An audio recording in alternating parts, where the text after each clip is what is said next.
What is up, guys? Dashing here. We are live back in the Red Room, my friends, here in Las Vegas, Nevada, for night 2 of Final Stand. And you got a little glimpse of it right there. The Rite of Passage Championship hanging high above the ring as we are getting things started with the ladder match to crown a new Rite of Passage champion indeed, as we head into the brand new season just around the corner. Thrills and chills last night here in the Red Room, no doubt about it. An incredible night of action it was, but we are not done yet. So much in store right here tonight. And of course it all ends, the season ends And Shay Hoxton's career ends as he takes on the Intercontinental Champion Cam Harris in a 2 out of 3 falls, anything goes match. It's Kai Victory looking pretty confident for a man who nearly got broken in half just a couple of nights ago, speared on top of these steel steps by Alan Wagner. But when you want to talk about confidence, how can Emmett Jones not be feeling himself? Hitting it big last week here in the Red Room, $7 million and a win on Shockwave against Diamante. Emmett Jones could be in for the absolute best week of his entire life. I mean, it already is. It kind of just be the cherry on top if he can walk out of here tonight as rite of passage champion. I think for a lot of reasons, Emmett Jones has got to be a favorite here in this one. Well, that doesn't mean that he wants it any more than any of his 5 opponents do. I don't know that we've ever seen 6 hungrier superstars.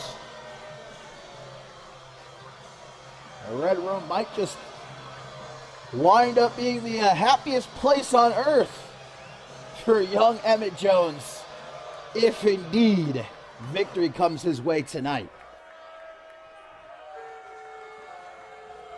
And of course, in a ladder match, my friends, there are no pinfalls. You cannot win by submission. No countouts. No disqualifications. The only way you can win is to climb one of those ladders and unhook the Rite of Passage Championship that's hanging high above the ring. If you do that, you walk into the new season with a guaranteed World Championship match whenever you want it. And no relation here, you can probably tell, between Pete Jones and Emmett Jones, but only one Jones of either is going to leave Las Vegas with the gold.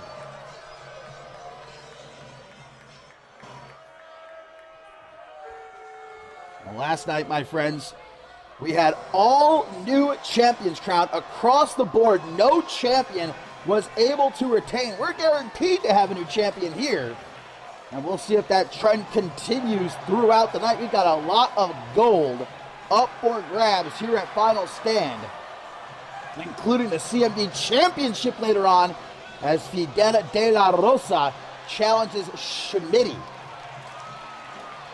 And I know I said before that no one of these guys wants it more than the other necessarily, but I think I might be wrong, because I think Diamante might just need this win. And we heard from him last night, and he said as much. Willing to put his body on the line tonight if that's what it takes to walk out of here as Rite of Passage champion. That is what it's going to take in a ladder match, so hopefully Diamante is truly ready.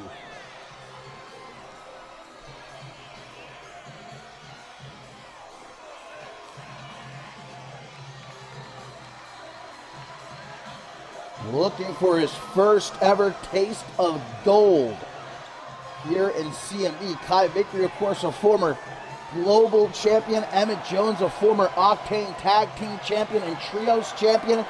But for Pete Jones and Diamante, as well as Alan Wagner and Lorenzo Alexander, this would be their very first piece of hardware under the CMV umbrella.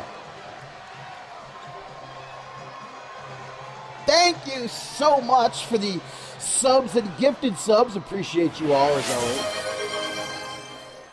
Blessings of Andrade. Andraste, rather. Blessings of Andrade. Cien Almas.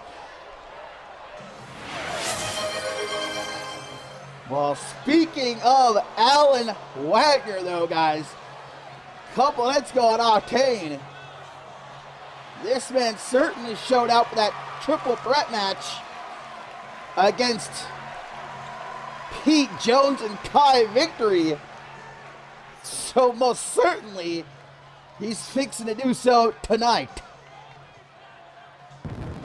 As I mentioned before, I'm genuinely surprised that Kai Victory was even able to make it here to Vegas after Alan Wagner speared him out of his boots on top of those steel steps.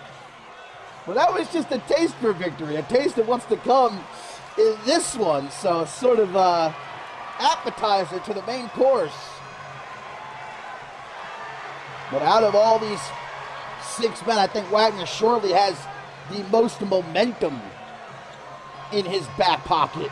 Retiring Xander Slate at Bloodsport, a win against Pete Jones, then again winning that triple threat match, defeating Jones and Kai Victory just a couple of nights ago. Will that be enough to carry him up the ladder and to a victory? Well, here's a man that I just know is about to go crazy in this one. The Hollywood highlight, we call him for a reason, but tonight, it's going to be the Las Vegas highlight, I got a feeling. This is a match type that I feel like is just geared for somebody with the talents of Lorenzo Alexander. He's exploded onto the scene here in CMV this season and has not stopped impressing us week after week. I think bar none, the entirety of CMV, there might be nobody more agile than this young kid right here, Lorenzo Alexander. And despite numerous opportunities challenging for the Intercontinental Championship throughout the season, he could never win it. So indeed, Alexander is hoping to finish strong and leave tonight as the new Rite of Passage champion.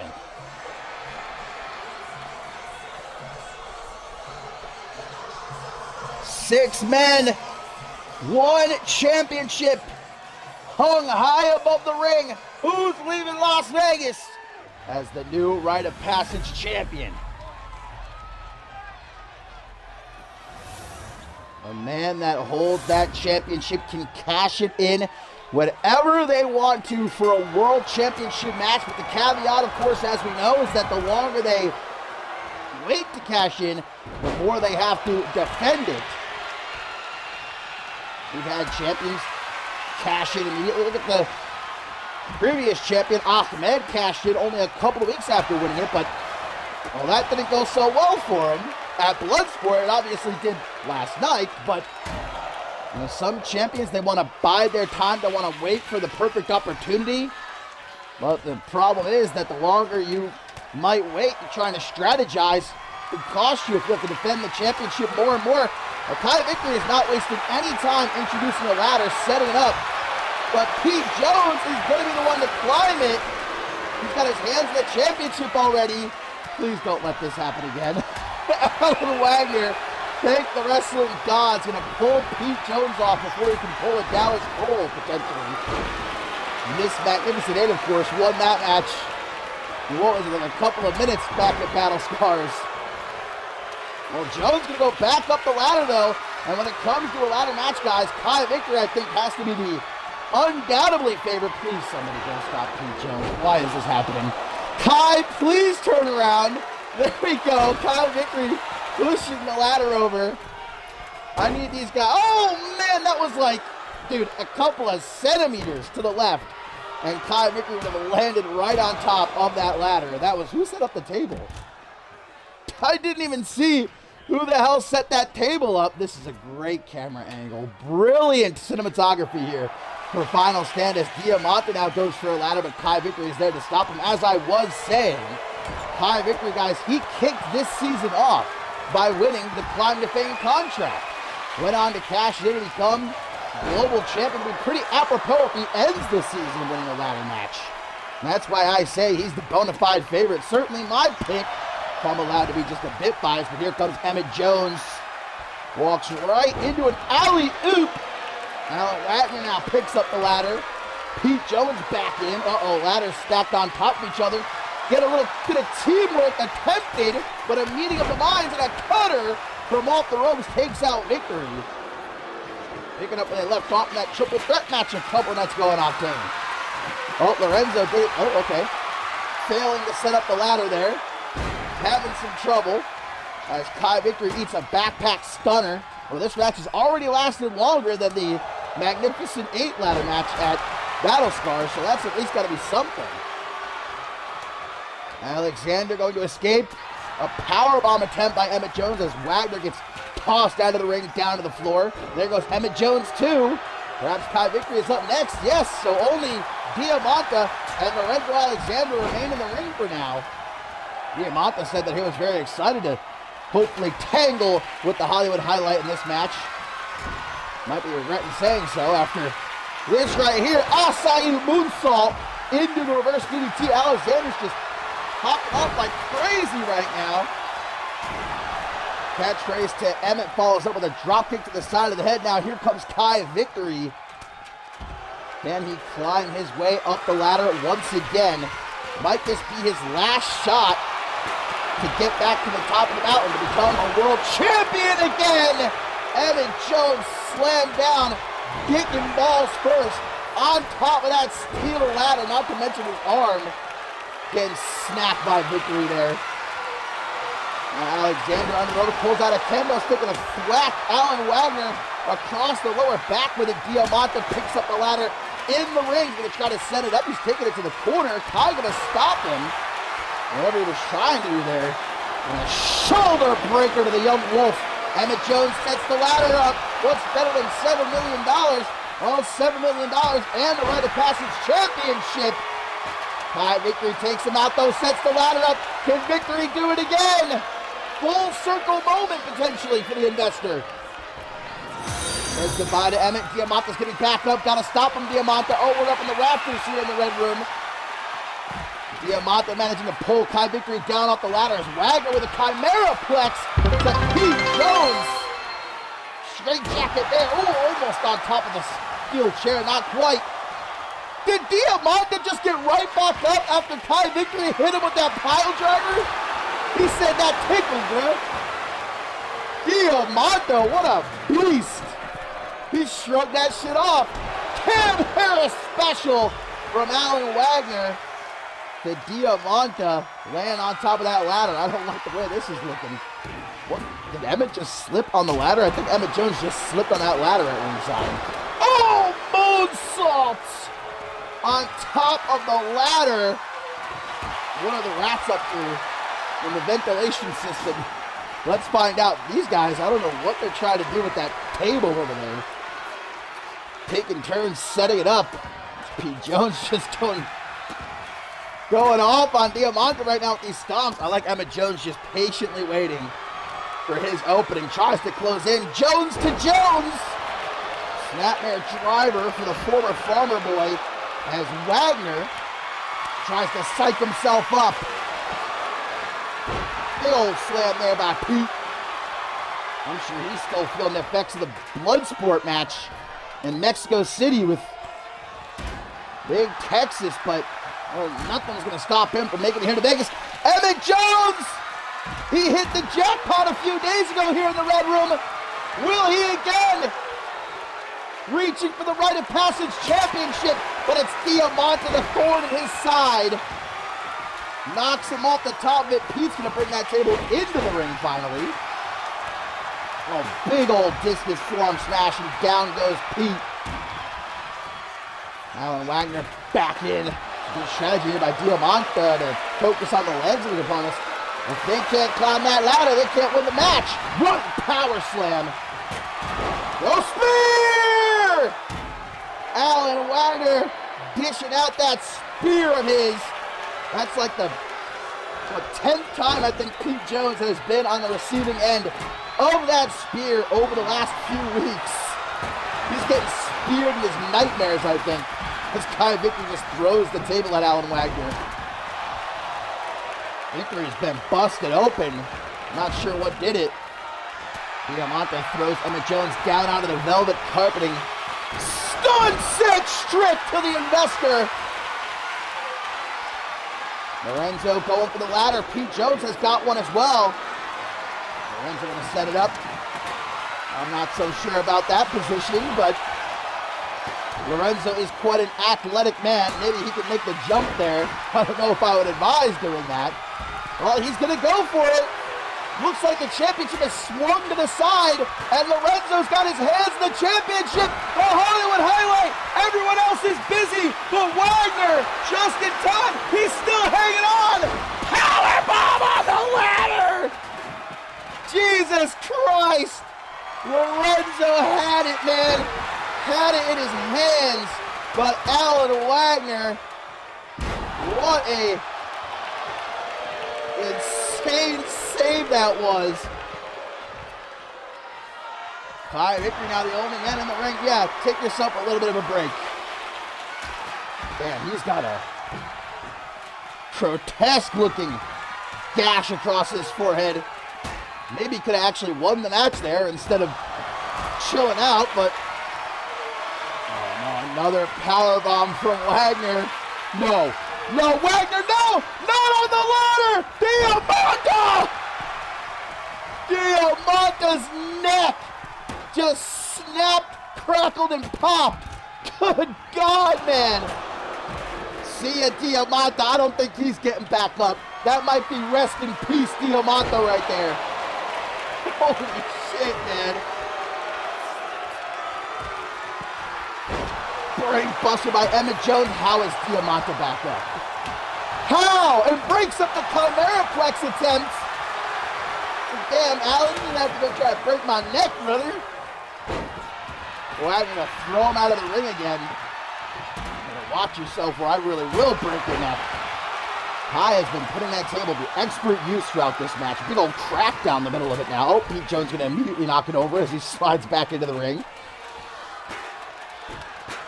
Got Pete just watching the side headlock, biding his time. Now gonna creep up on Kai. Scoops him up and chucked out of the corner like I ain't no thing but a chicken wing. Pete gonna go for the steel chair, should go for the ladder. Oh, goodbye Lorenzo. Kai has cleared the ring. Kai Victory not playing around. Kai Victory sets up the ladder. Will it be a full circle moment for the investor? Pete Jones, though. He needs help. Diamante's going to help him. On the ladder! On the ropes! On the ladder! Lorenzo Alexander is dead! He's dead! And now, another shoulder breaker. No, Diamante escapes. Oh, great. Alan Wagner has brought the steel steps into the ring. Looking for a repeat of what happened on Octane a couple of nights ago. Sunset strip to Pete Jones. Lorenzo is a unit. An absolute unit. Grabs himself a ladder, comes back into the ring. Springboard bulldog to Kai Victory, but Wagner. There is so much clutter in the ring right now. We've got the steel steps, we've got a table, a kendo stick, and 2 ladders. That's exactly what you expect in a match like this. Just complete and utter chaos. Carnage. For one man, it's going to be worth it to walk out of here as the Rite of Passage champion. Sidewinder suplex. So Wagner almost on the ladder. Got very lucky right there.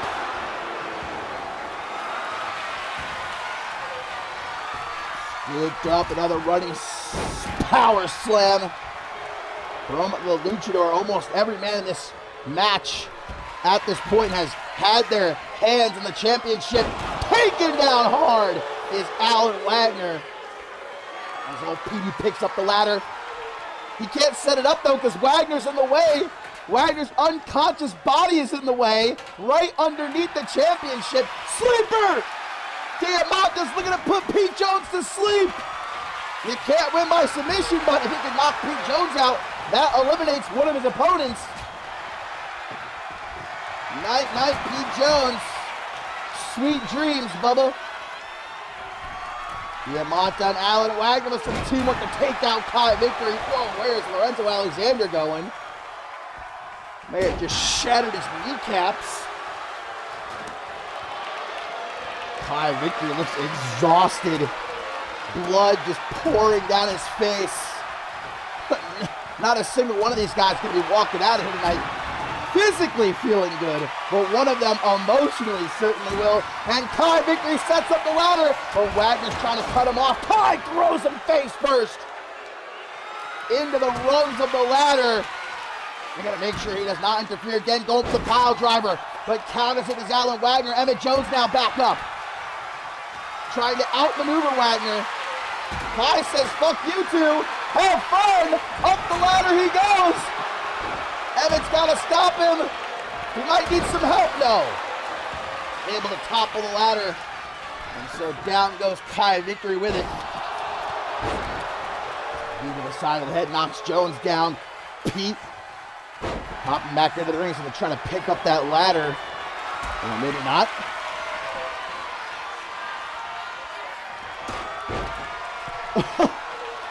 We're going to pull an Alan Wagner here as Pete Jones with the trifecta of power bombs.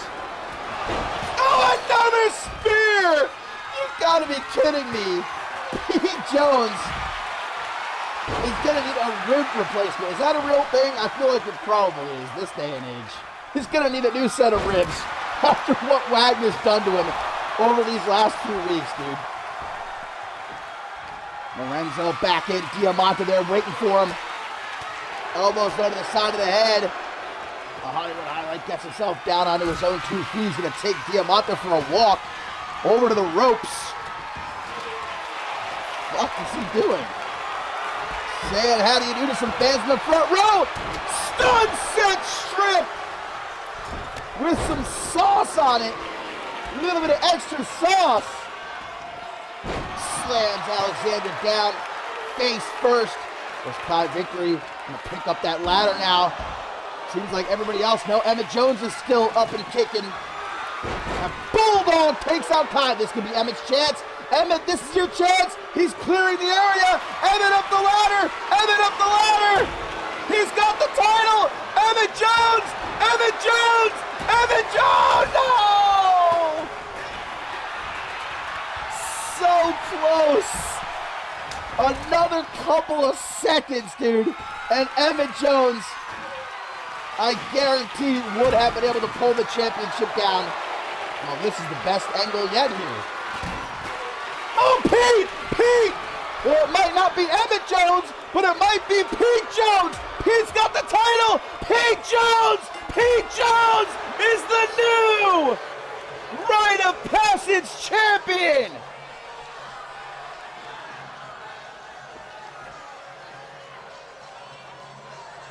Well, it wasn't the Jones. That's certainly Emmett.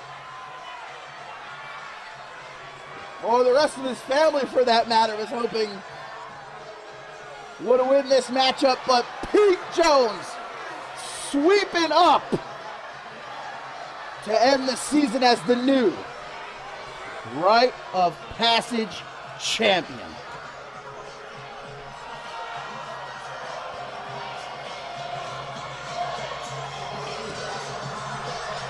Now that was a ladder match. Dallas Cole takes notes.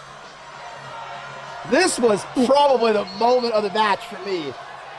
On the rocks, on top of a ladder. Lorenzo Alexander gonna have to get that kid some ice packs. But Pete Jones, with his first CMV championship, walking into the new season. Oh man, the side plate thief really struck this time. Pete Jones, new Rite of Passage champion.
Well, the remaining carnage following that ladder match cleared from the ring, because we still have got a whole hell of a lot to get you here on night 2 of Final Stand. But guys, it's about to get toxic here in the Red Room. The official debut of Dallas and Terry Toxic Company. That's Dallas there on the left. Big, nasty Terry on the right. Certainly puts all of CMV, and more specifically, Owen O'Rourke and Roderick Devaney on notice a few weeks back when they jumped Haim backstage before they were supposed to go one-on-one with each other. And in a funny enough kind of way, just when it was looking like the quote-unquote friendship of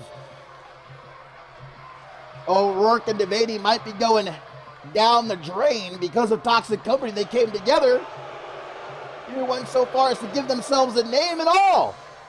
I believe it stands for the most handsome, or handsomest and most exciting, if I am correct.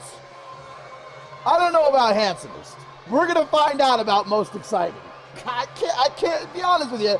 I don't look at Owen O'Rourke and say that's the most handsome man I've ever seen in my life. Maybe Roger Devaney, there could be an argument. But hey, gonna show Toxic Company what real toxicity looks like here in this bona fide grudge match. Shay Hoxton did not pay his electricity bill. There we go. He's had more things to worry about these last few weeks. Fair enough.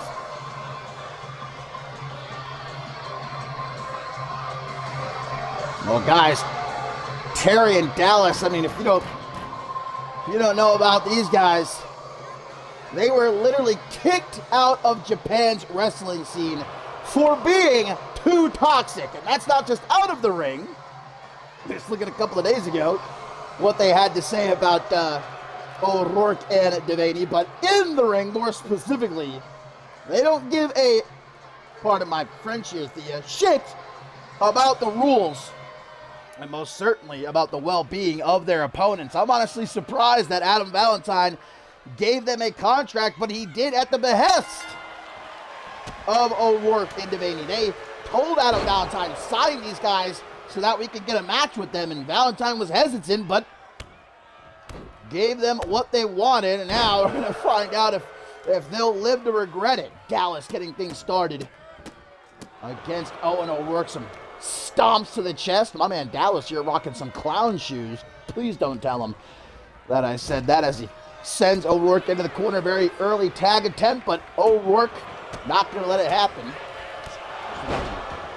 World Tag Team Championship on the line a little bit later on tonight in a fatal four-way tornado tag team match.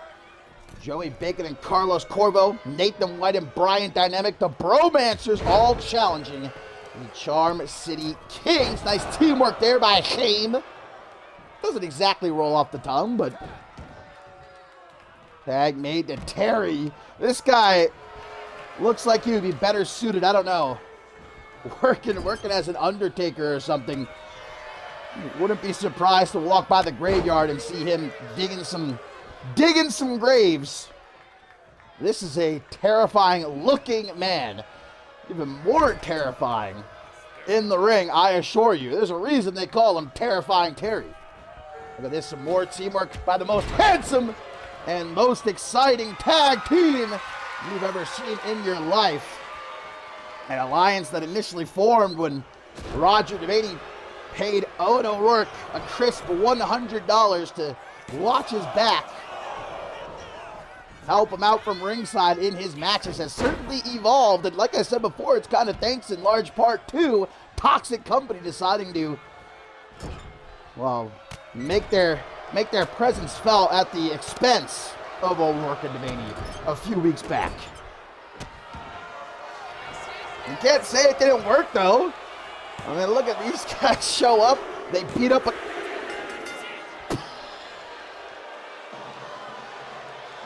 I think we got to give this a rematch. Come on, ref. It's the season finale now. How did the ref not see that rope break, bro? That's toxic. Now that is toxic. I say we got to give this a rematch.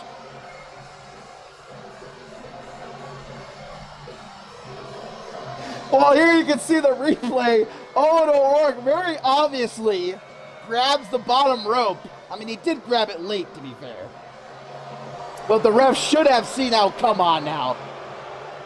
As if it wasn't toxic enough, they're going to chuck Owen O'Rourke out of here? You got to be kidding me. While staying true to their name, Toxic Company, picking up the win in their debut here at Final Stand. It's appropriate.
Well, as far as debuts go, that might not be one that goes down in history. But Toxic Company, they get the job done, like it or not. And coming up next, can Fidel de la Rosa get the job done, ladies and gentlemen? The biggest match, not just his CMV career, but perhaps his career period. A chance to, at long last, shatter the glass ceiling and become a world champion. Fidel de la Rosa, many would consider to be one of the most decorated champions in CMV's history since he first arrived on the scene a little over 4 years ago or so. He has won just about every single other championship under the CMV umbrella. But here tonight, this is his first ever shot, guys, at a world championship. And he earned it, of course, by besting 5 other men inside of the elimination chamber at Bloodsport. He eliminated them, 3 of them, himself. So nobody can deny, and as much as he might try, Schmitty cannot deny that Fidel de la Rosa earned his shot here tonight. But now it's a question of whether or not he can take the ball and run with it. He's worked so hard to get to this point for so long. Does it all go up in smoke just like that? Or will De La Rosa shock us all again? Pull off maybe what would have to be considered, I think, one of the biggest upsets in CMV's history if he can defeat Schmitty tonight and end the season as CMV champion.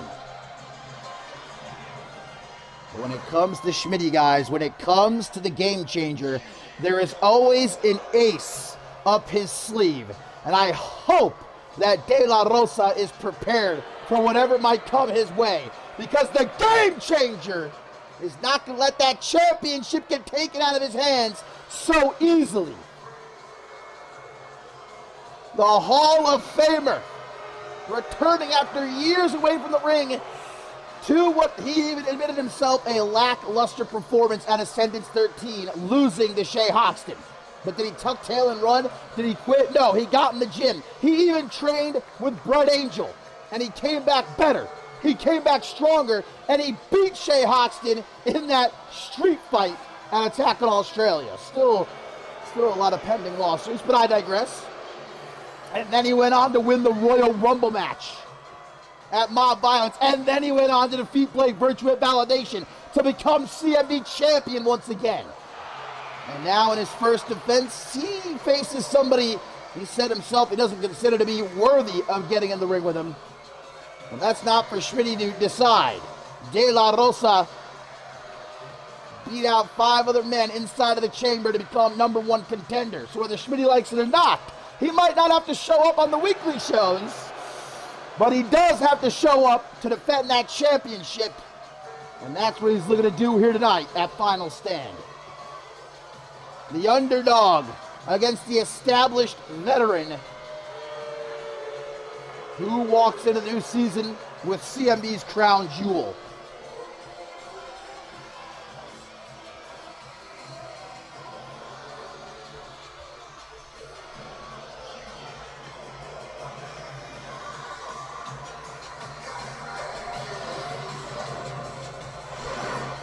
Fidel De La Rosa Schmitty for the CMV Championship here in the Red Room, Las Vegas, Nevada. Final Stand.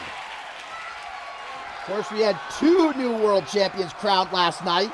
Ahmed, the new global champion, and Isabella Almas, the new women's world champion. Will the trend continue as we, of course, head into Brina Story challenging Danielle Davis for the Divine Championship later on?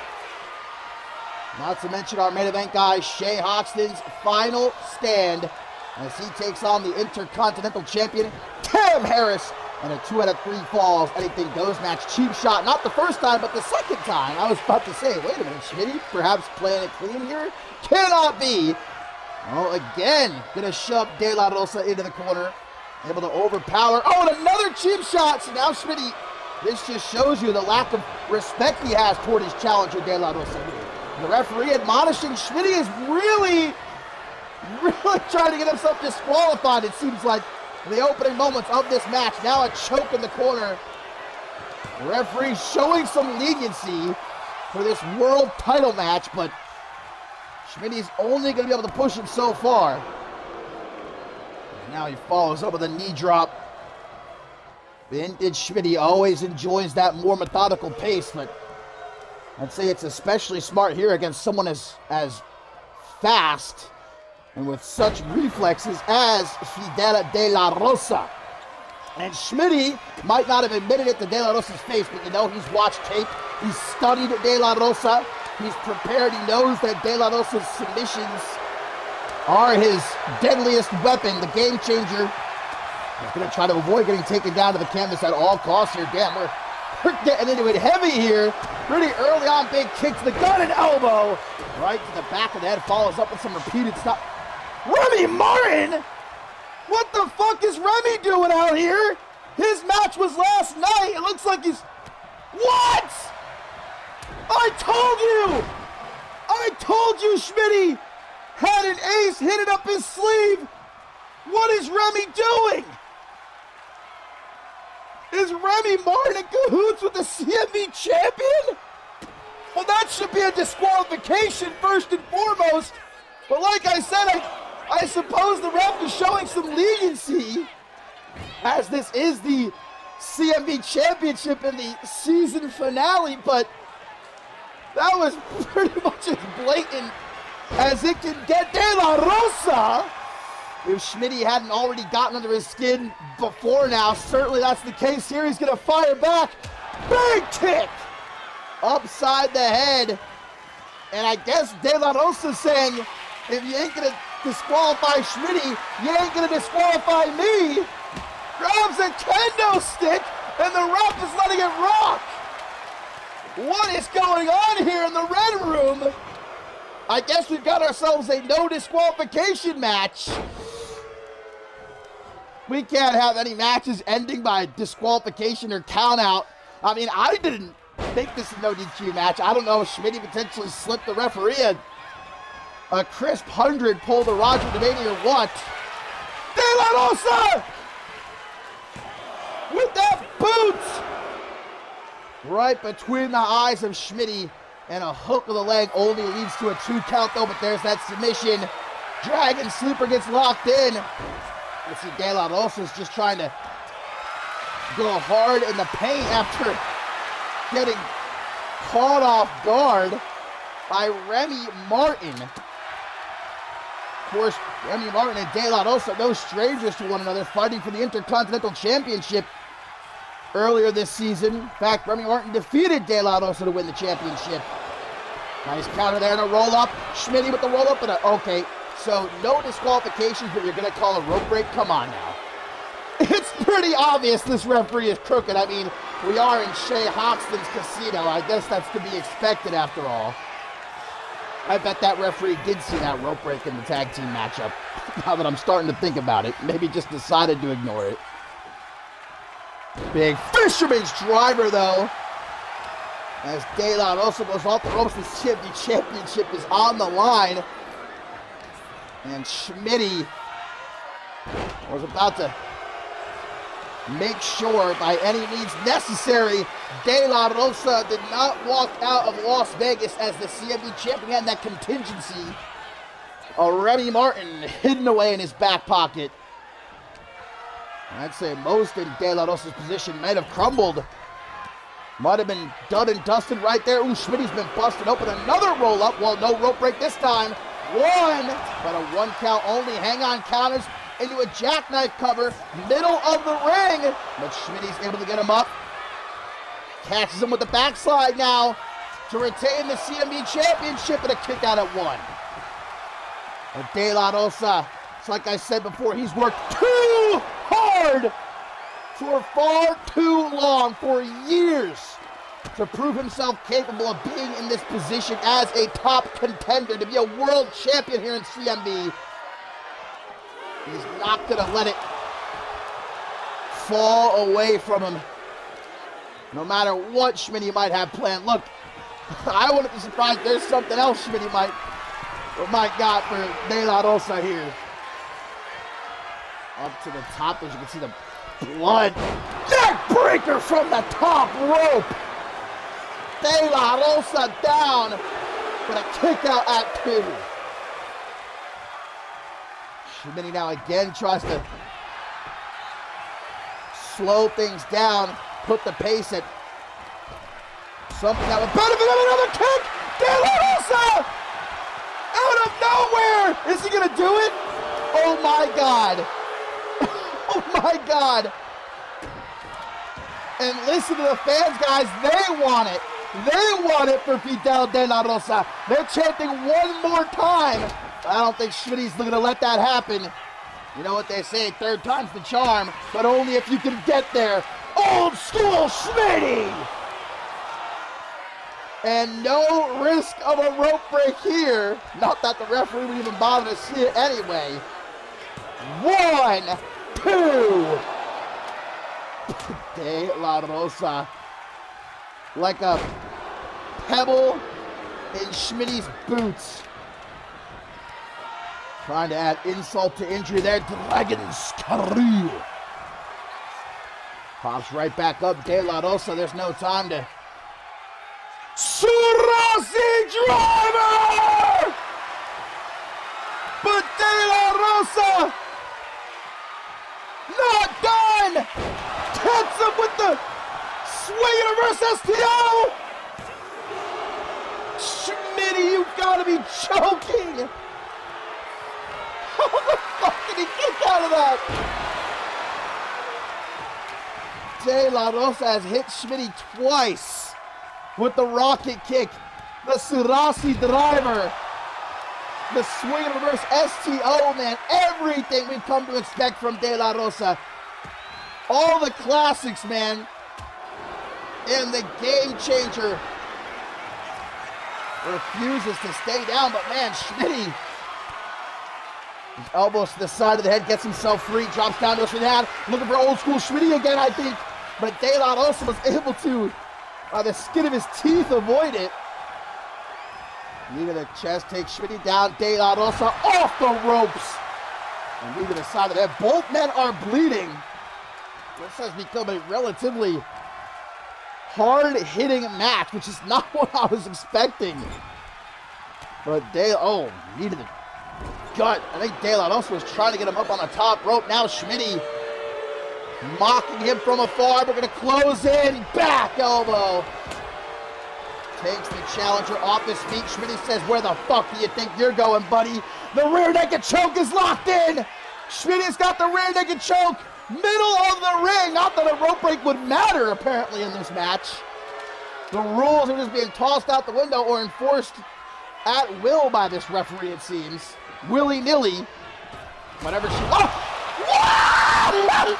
A third kick? Where'd that come from? No! De La Rosa!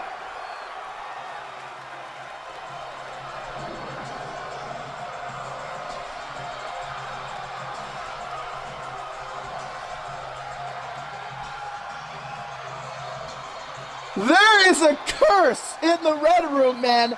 If you enter as a champion, you are not leaving the same way. We have got a new CMV champion. And what just might be one of those crooked matches I have seen in a long time. And that's saying something, considering I called the career of Shay Hoxton here in CMV. But, man, Schmitty pretty much put up every single roadblock imaginable. Made the match no DQ. Enlisted Remy Martin to help him out. But like I said, years Fidel De La Rosa has worked for this. And I think Schmitty could have brought out a shotgun, brother, 12 gauge, and De La Rosa wasn't going to be kept down. Wow.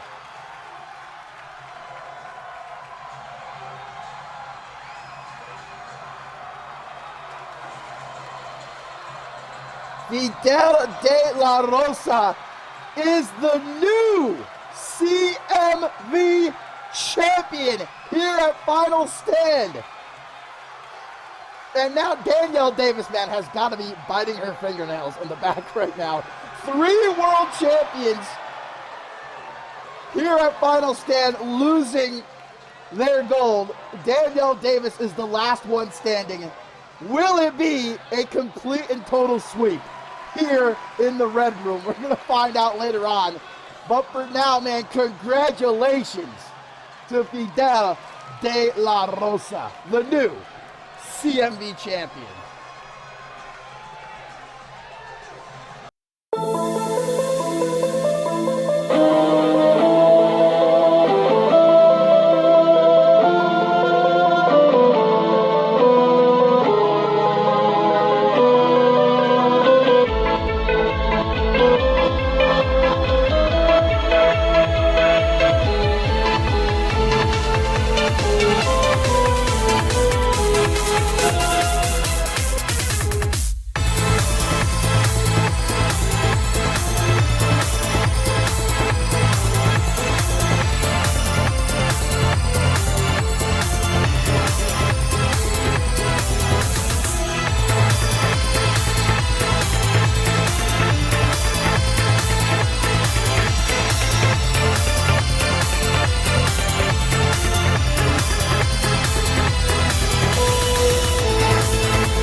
friends, we are live here at Final Stand, and I have no idea what area we are in here at Shay Hoxton's Red Room Casino and Hotel, but it seems like the night is not over for Toxic Company and Haim. They have taken their fight out of the ring here tonight, and wherever the hell they are, backstage, I don't know, maybe like some sort of storage area of Shay Hoxton's. Looks like a lot of wrestling memorabilia. Hoxton is a multi-millionaire after all. He can afford to pay for all of this, I suppose, but looks like Toxic Company and Haim might be about to break some of his toys. Well, of course, the match earlier tonight ended pretty unceremoniously as the ref did not see a rope break only a couple of minutes into the match.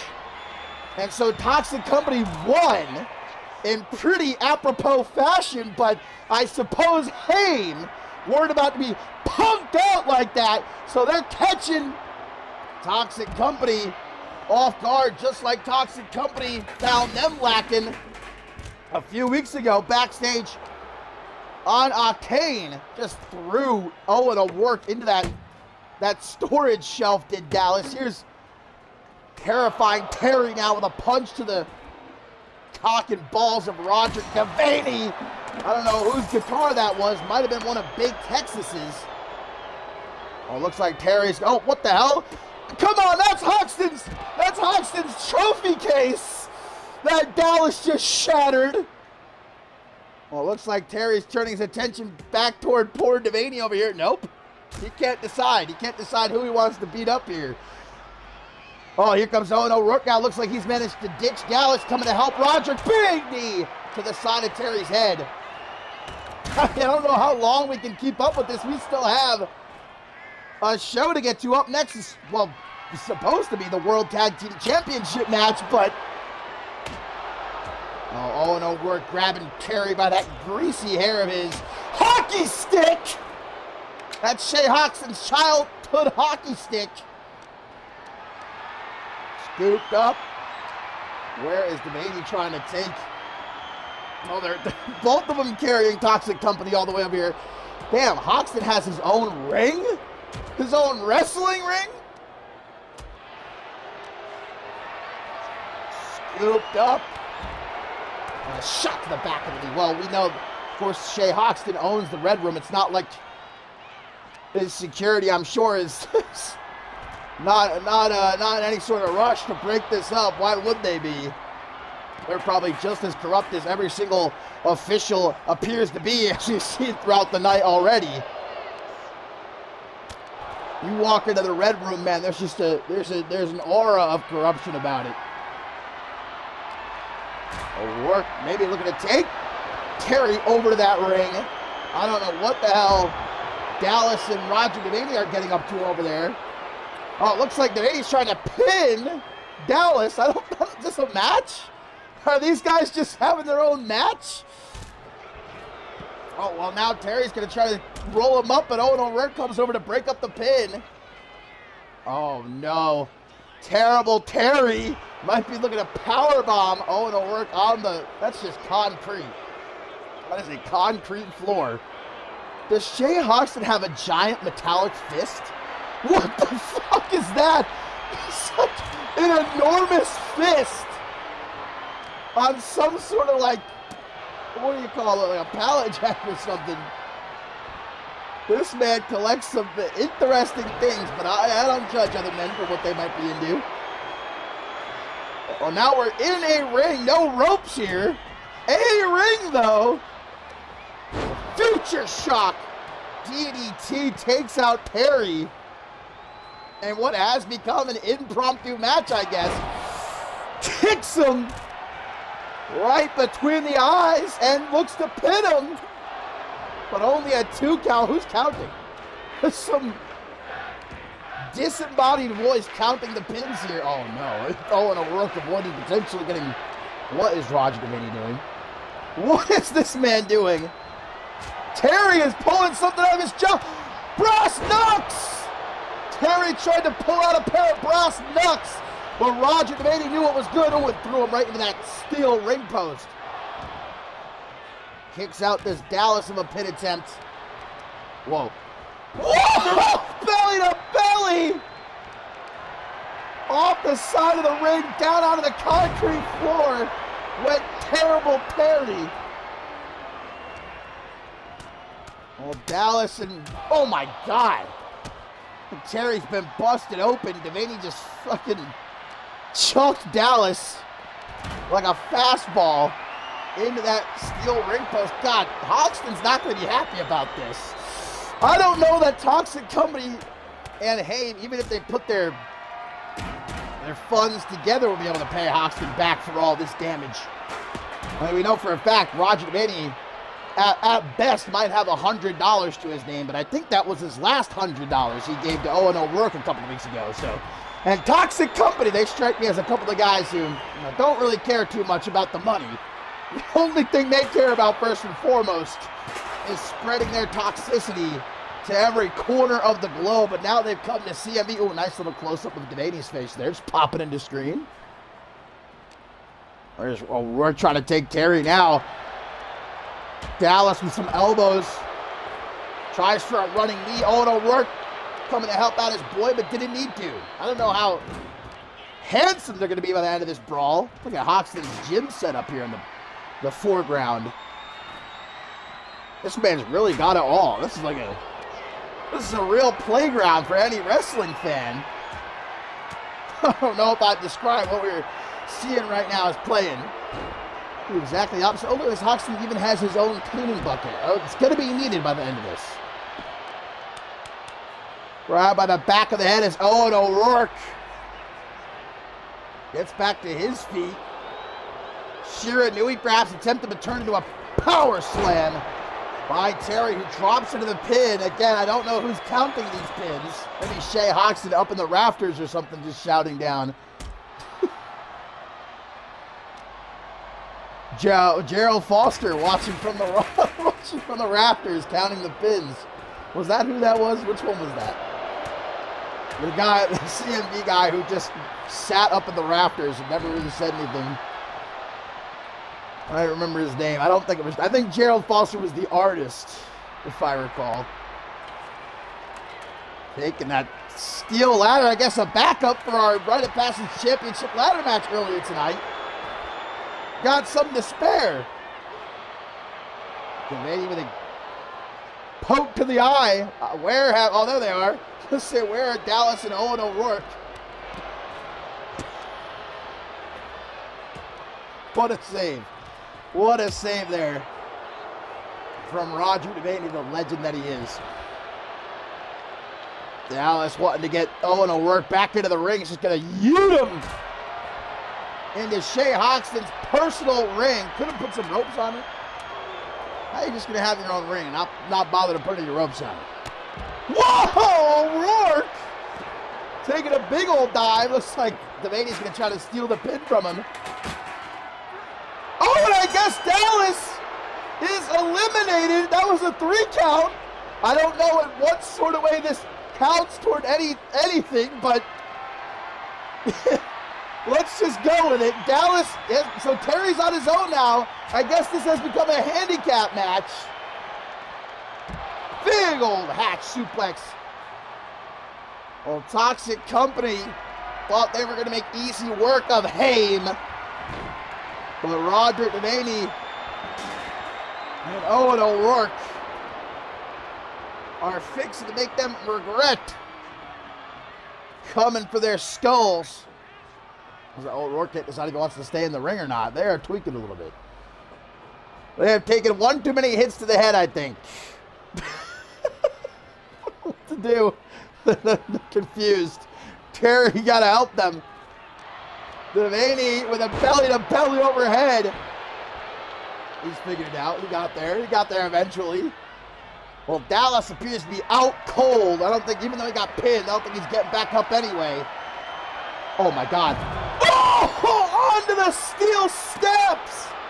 Off the side of the ring, down onto the steel steps. Devaney just dropped Terry there. Oh, and O'Rourke just patiently waiting at the table. got impatient, chucked it off to the side, said, never mind. Terry is just trying to survive at this point. They can't decide what to do at that table. Oh, and O'Rourke looking down at Terry. They are having a lot of trouble. Terry, just run, man. Just get the hell out of here. He's coming to choke you. I'm going to choke you out. Roger Devaney might like that. Got to be careful. Oh, Terry. Alley-oop to Roger Devaney and a single leg takedown. Look at this terrible Terry. All on his own. All on his terrifying lonesome. Handling business, though. He's going for that ladder. I don't know where he's looking to take it.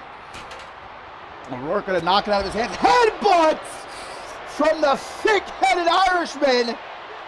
And will that be enough to win this match?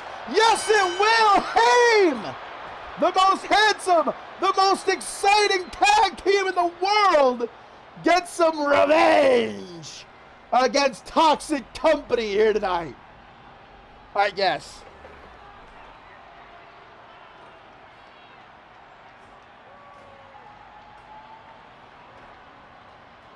One of the more strange things I've seen in some time in CMV. But we found out that Hoxton has himself an entire warehouse full of memorabilia from across the ages in wrestling, including a giant fist the size of my house. What is he doing with that thing? You can ponder that. I'll leave that to you. But for Haim, man, they weren't going to take that BSL earlier tonight. No, sir, they were not having none of it. And Toxic Company pay the price of messing with Haim here tonight.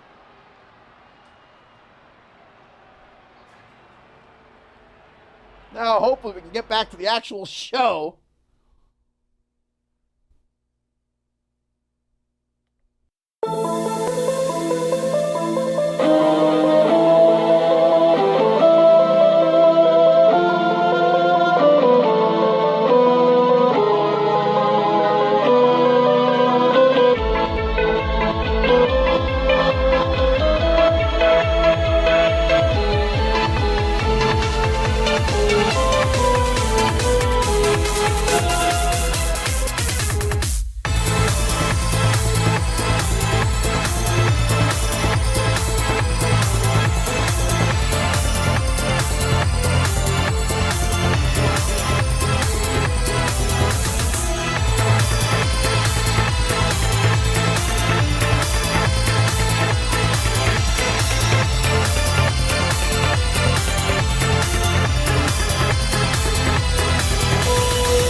Fatal 4-way tornado tag team match, guys. And Joey Bacon alone might weigh more than the 7 other men combined in this match. Over 600 pounds of pure beef. Noxious plume emanating from the ring as Joey Bacon enters it. Well, of course, guys, Joey Bacon, this past Shockwave, was wanting to challenge the Charm City Kings by himself. Adam Valentine told him that's not allowed.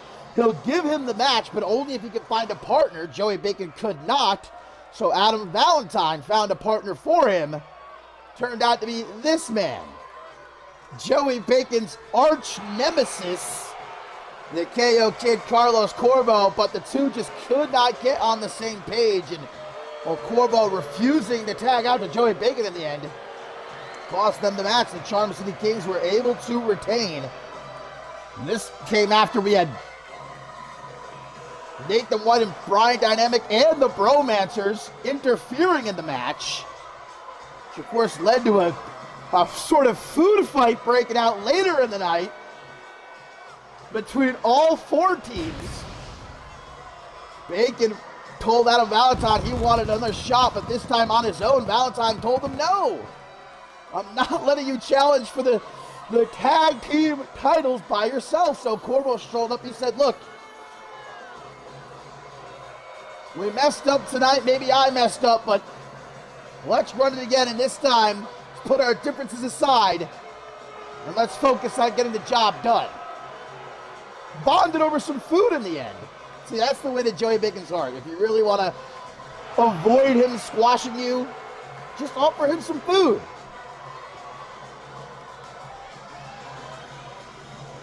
Carlos Corvo said, hey, if we win this match, I'll take you out on the strip, man. Buy you a New York strip. Bacon said, say less. So we'll see, can these guys coexist, as they are taking on 3 teams that are certainly on the same page. And I know that Owen O'Rourke and Roger Devania are calling themselves the most handsome tag team in the world today, but they might have some competition, because Nathan White and Brian Dynamic, baby, whoo! Now that's a good-looking tag team right there, brother.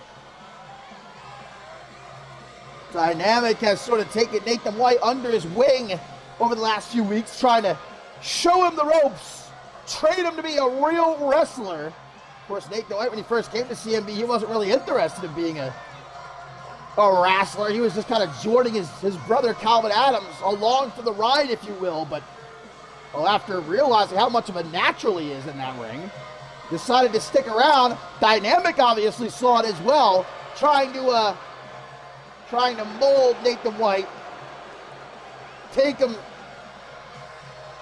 from some coal, turn him into a diamond.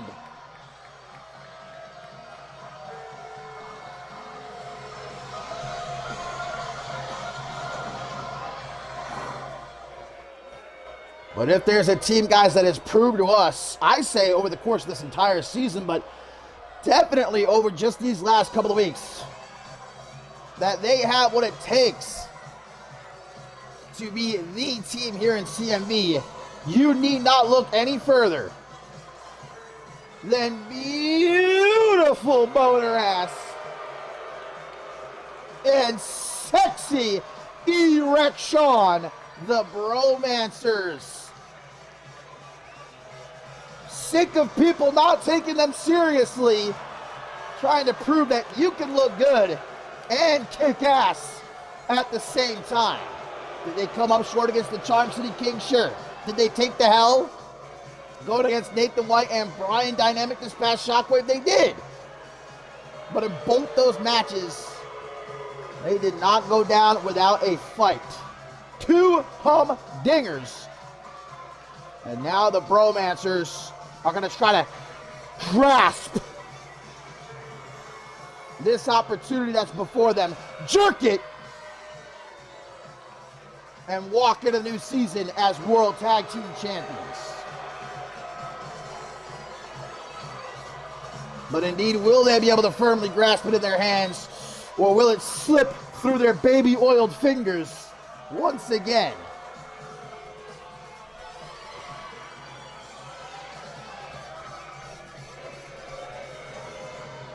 Well, my friends, it has been a bad couple of nights to be a champion in CMV. All new champions crowned so far, and I hate to say it, but the odds are not in the favor of the defending champions in this one, the Charm City Kings. They are in for a tall task if they want to break this champion's curse here in Las Vegas. The fatal four-way tornado tag team match. That means they don't even have to be involved in the decision, much like Thea wasn't last night. Taryn Breeze tapping out Amelia Jones in that fatal four-way to become the new television champion. The same could happen here to Michael Carter and Brandon Ace. No countouts, no disqualifications, no tags necessary. Tornado rules here.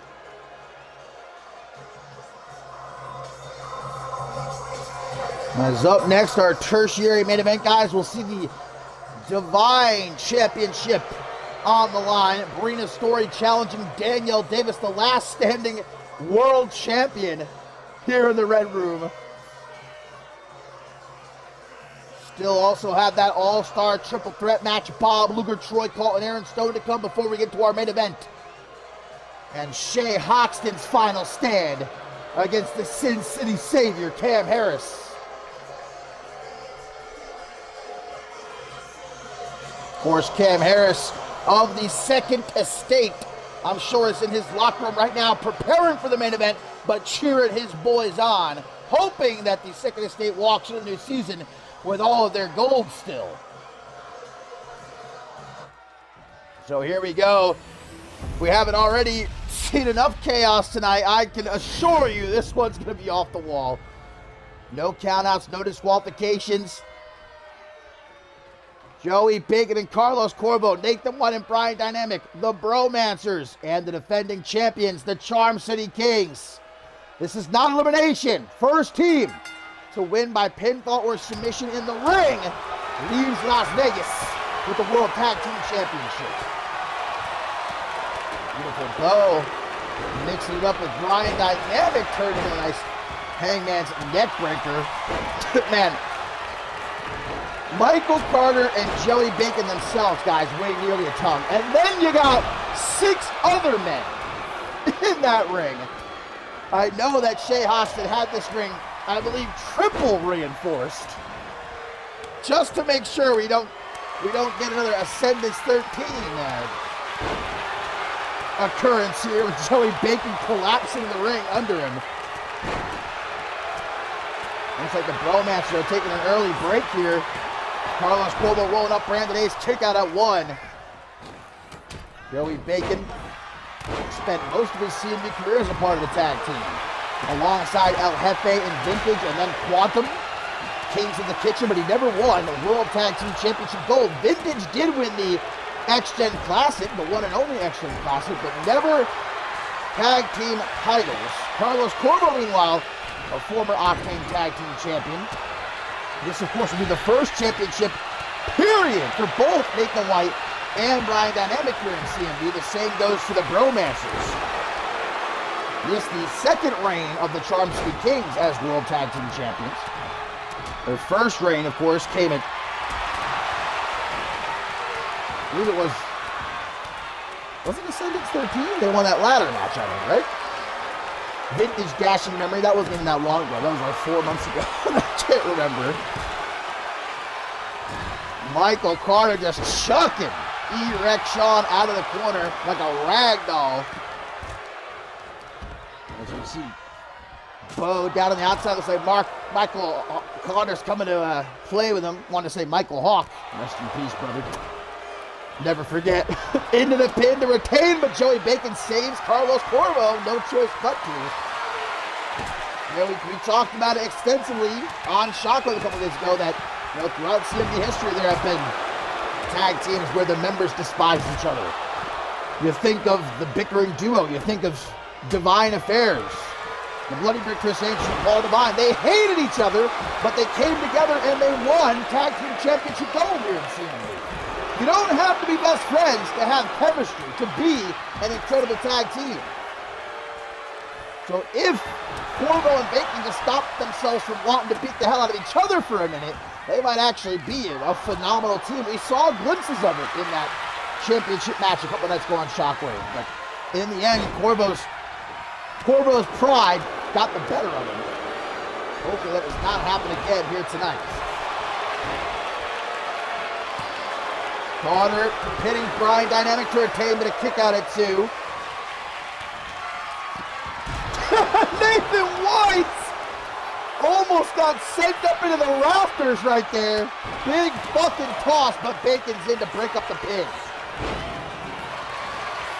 Brian Dynamic tearing apart the steel steps over there. E-Rex Sean coming to stop him. Holy shit! Michael Carter is 300 plus pounds and Joey Bacon just fucking whipped him around like it was nothing. And now a power bomb to Nathan White. This white boy having himself a bad time right about now. But a kick out. An ace. Ripcord knee takes out Dynamic. Super kick. White hits the super kick. Takes out Beautiful Bo, but Joey Bacon is right there. He knows he won't be able to go for the pin. He has to put him down first. Everybody hang on! Las Vegas is about to experience an earthquake, but E-Rex Sean cuts him off. Just inadvertently saved Nathan White's life, potentially. And Nathan White repays him by hitting him with a DDT. Huge slam! Surprised Nathan White didn't just get put right through the canvas. Kind of like Brian Dynamic out of that abdominal stretch. What the fuck is Corvo doing here? Oh, Nathan White just got knocked out cold. 1, 2! Sexy Rexy breaking up that pin. I think that might have been it. If Rex didn't get there to break that up, I think we would have new World Tag Team Champions. God, beautiful. Bo typically might not mind being squeezed by a larger man, but not the case right now. 69 applied by E-Rex Shaw, but Brandon Ace gets out of it with a head scissors. Brian Dynamic back in as Carlos Corvo kicks out of the pin. It's time to go deep, but Brian Dynamic not interested. Gonna go for it again. It's Joey Bacon. Earthquake! No, he stopped again. There's just too many bodies around, man, for Bacon to go for that. Too many people to stop him, which is a good thing. The Red Room would freaking collapse. Potentially if Bacon actually connected that earthquake. Let's hope that Hoxton has some real good insurance. Oh! Into the pin, but Beautiful Bo just in time to save his best buddy. Michael Carter manhandling Carlos Corvo. And that's goodbye. TKO to Beautiful Bo. But no chance to go for the pin. There's just too much going on. Referee is down. Who took him out? Somebody accidentally took out the ref. He's tweaking. Looks like he's having a seizure. Oh, but he's back up. He's okay. He's all right. He's a tough one. Sidewalk slam from Dynamic as Joey Bacon carries around Beautiful Bo. I know you want to, but you can't take him home, Joey Bacon. Believe me, everybody does. Everybody wants to take a slice of Beautiful Bo home. But E-Rex Sean is the only one who gets to indulge in that sweet treat. Breaks up the full Nelson, just charges. Sexy Rexy spiked his Dynamic on the floor by Brandon Ace. Knockout punch! Carlos Corvo! But the pin is broken up by Ace. 2.999. Again, we almost had new World Tag Team Champions right there. Beautiful Bo back up that last and grab the steel steps. Trying to throw to that Michael Carter. Oh no! The steel steps are now balanced on top of the barricade. That's pretty impressive, actually. Nathan White super kick to Bacon! And one to Corvo! Nathan White! One! Ah, but beautiful Bo. Breaks up the pin and takes out the referee in the process. Again, the ref is down. Man, Nathan White was handing those super kicks out like candy on Halloween.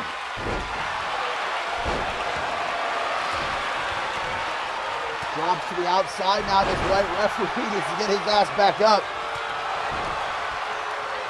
Yeeted overhead is Carlos Corvo there by Carter. Beautiful Bo. In La La Land. Uh-oh. Thank you, cameraman. Everything going on. The cameraman still needs to zoom in on Joey Bacon's ass. Michael Carter just torturing Corvo here in the corner. Bacon coming to his aid. Nathan White gonna grab a kendo stick, but E-Rex Sean knocks it out of his hands.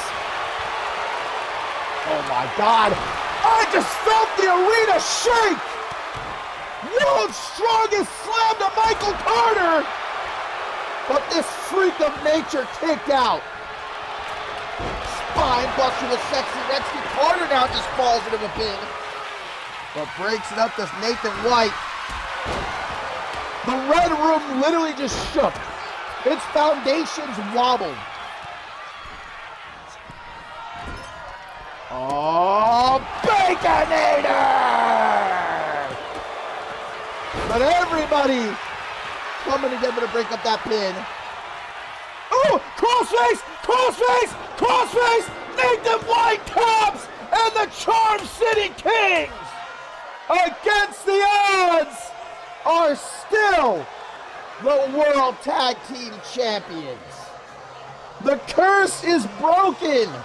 Here at Final Stand, a champion finally retains.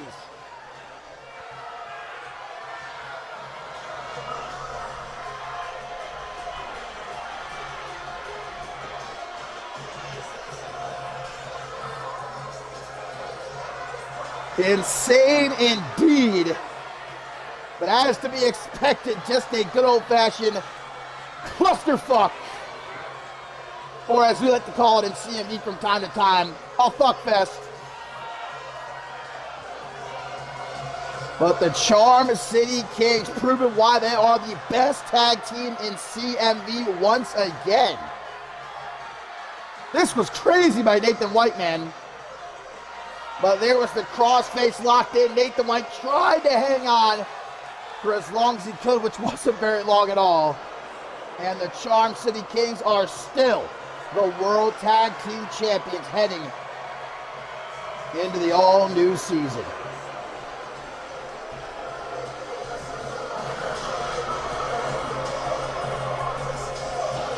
Danielle Davis saying, whew, that's a lot of pressure off her shoulders, but, well, she shouldn't breathe too easily, because up next, it's her Divine Championship on the line.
Well, I already bought 5 of those brand new t-shirts from Bootleg Benson.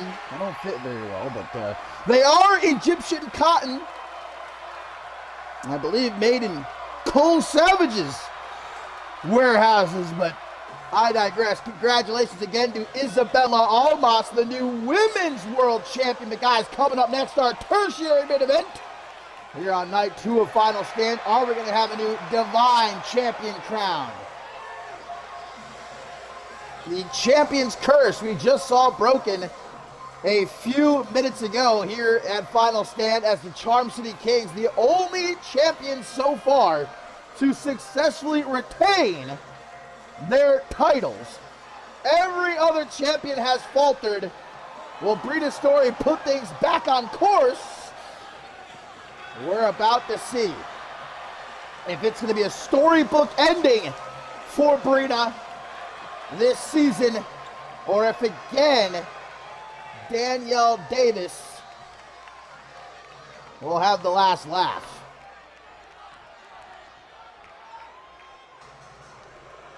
Her work is cut out for her, and that's something that she knows. I mean, especially if it wasn't already. Now with Madison Quinn at Danielle Davis's side, certainly the case. Our Divine Danielle Davis, flanked by the Zero-G champion Madison Quinn, bask in her holy eminence, ladies and gentlemen. Danielle Davis arrives here at Las Vegas at Final Stand to make her first defense of the Divine Championship, which of course she won last month in the Divine Invitational, history made again by Danielle Davis. And Marie needs to move aside because that moniker now belongs to Danielle Davis, history maker, future Hall of Famer. But Brina Story has had her number in the past, and if she's got it again here tonight, well, Danielle Davis can kiss her divinity goodbye.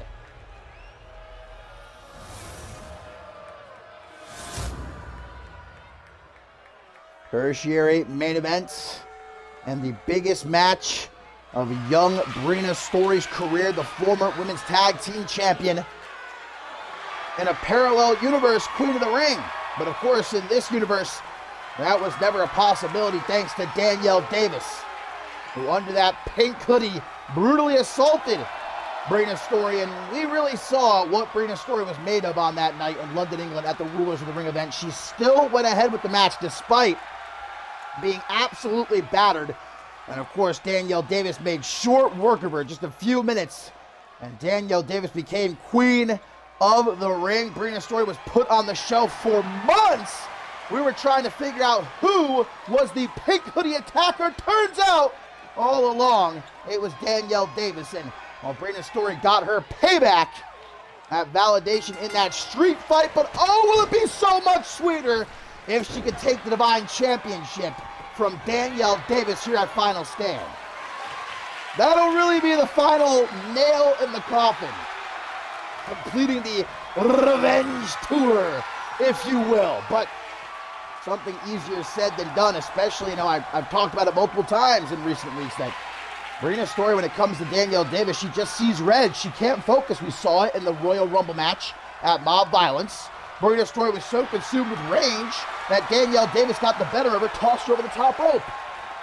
And then we saw it again in the Divine Invitational. Brina Story just wanted to get her hands on Danielle Davis so badly, she got caught off guard, got eliminated. And so can Brina Story keep her emotions in check? Can she focus on the task at hand while being weary of Madison Quinn at ringside and walk into the brand new season as a world champion? Madison Quinn still, I'm sure, licking her wounds, taking the L against Gustav L last night inside of a steel cage, but still managing to support Danielle Davis, hopefully just out here in support, moral support that is, but Am I gonna buy that? No. I'll believe it when I see it.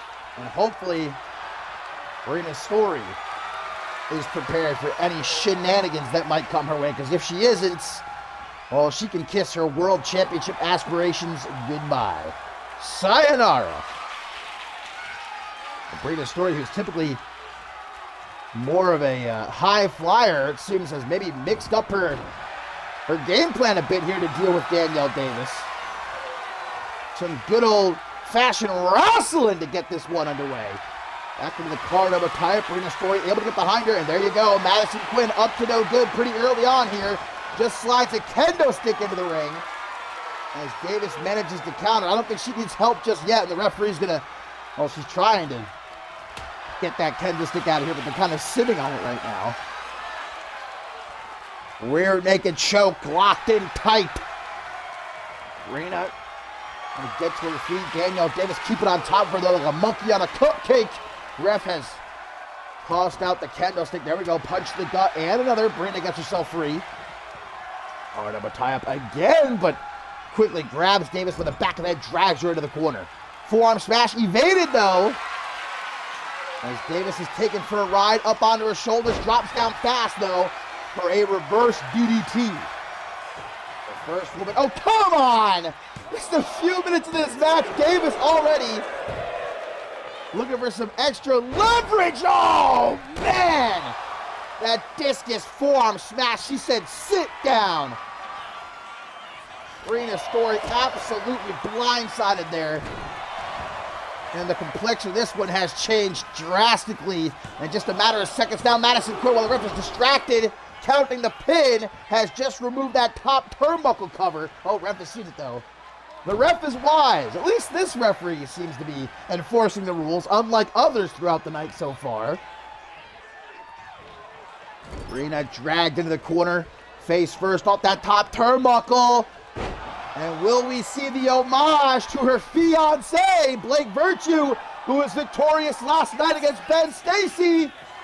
The party to retain the Divine Championship. But a kick out at 2. This story is not over just yet.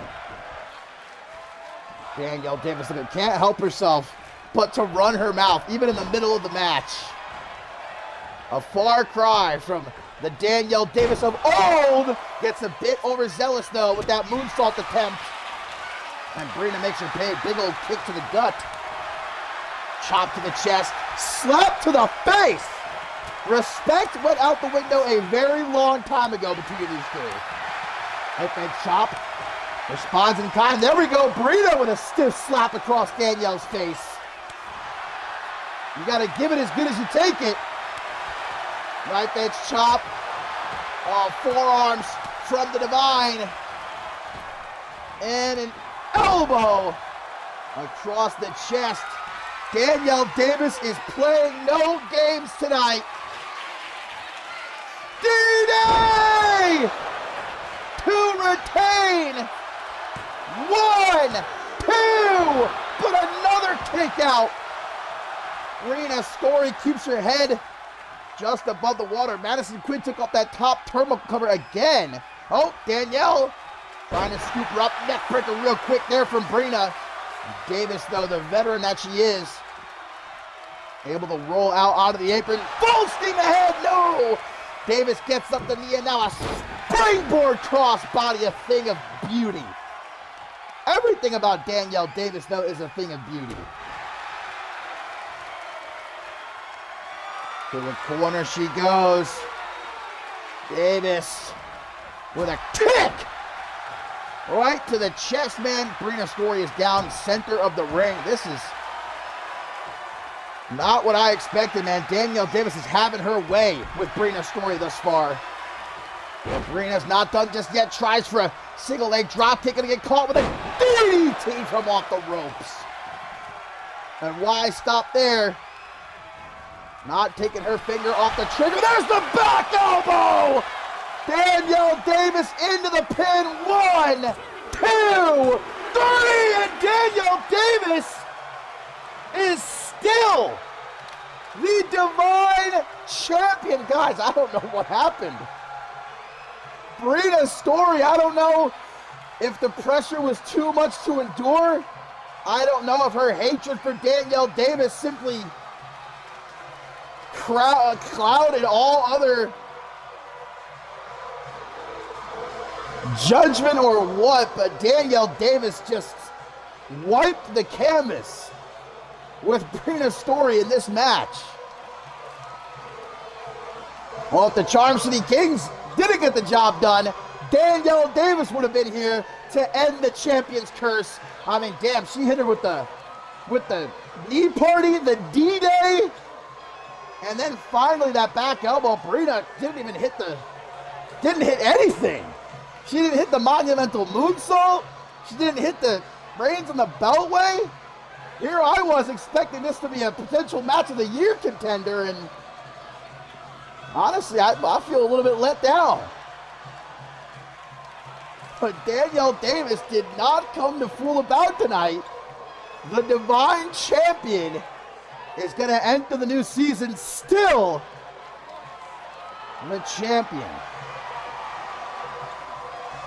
And for Brina's story, well, I hope this story's not over yet. But going into the new season, obviously something has to change when it comes to Danielle Davis. Maybe some therapy? I don't know. But Danielle Davis is still the Divine Champion.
Well, my friends, the champion's curse comes to an emphatic end here in Las Vegas in the Red Room at Final Stand as Danielle Davis retains the Divine Championship, and from here on out, championship gold no longer on the line, but potentially something even more important than that in our co-main event, Legacy.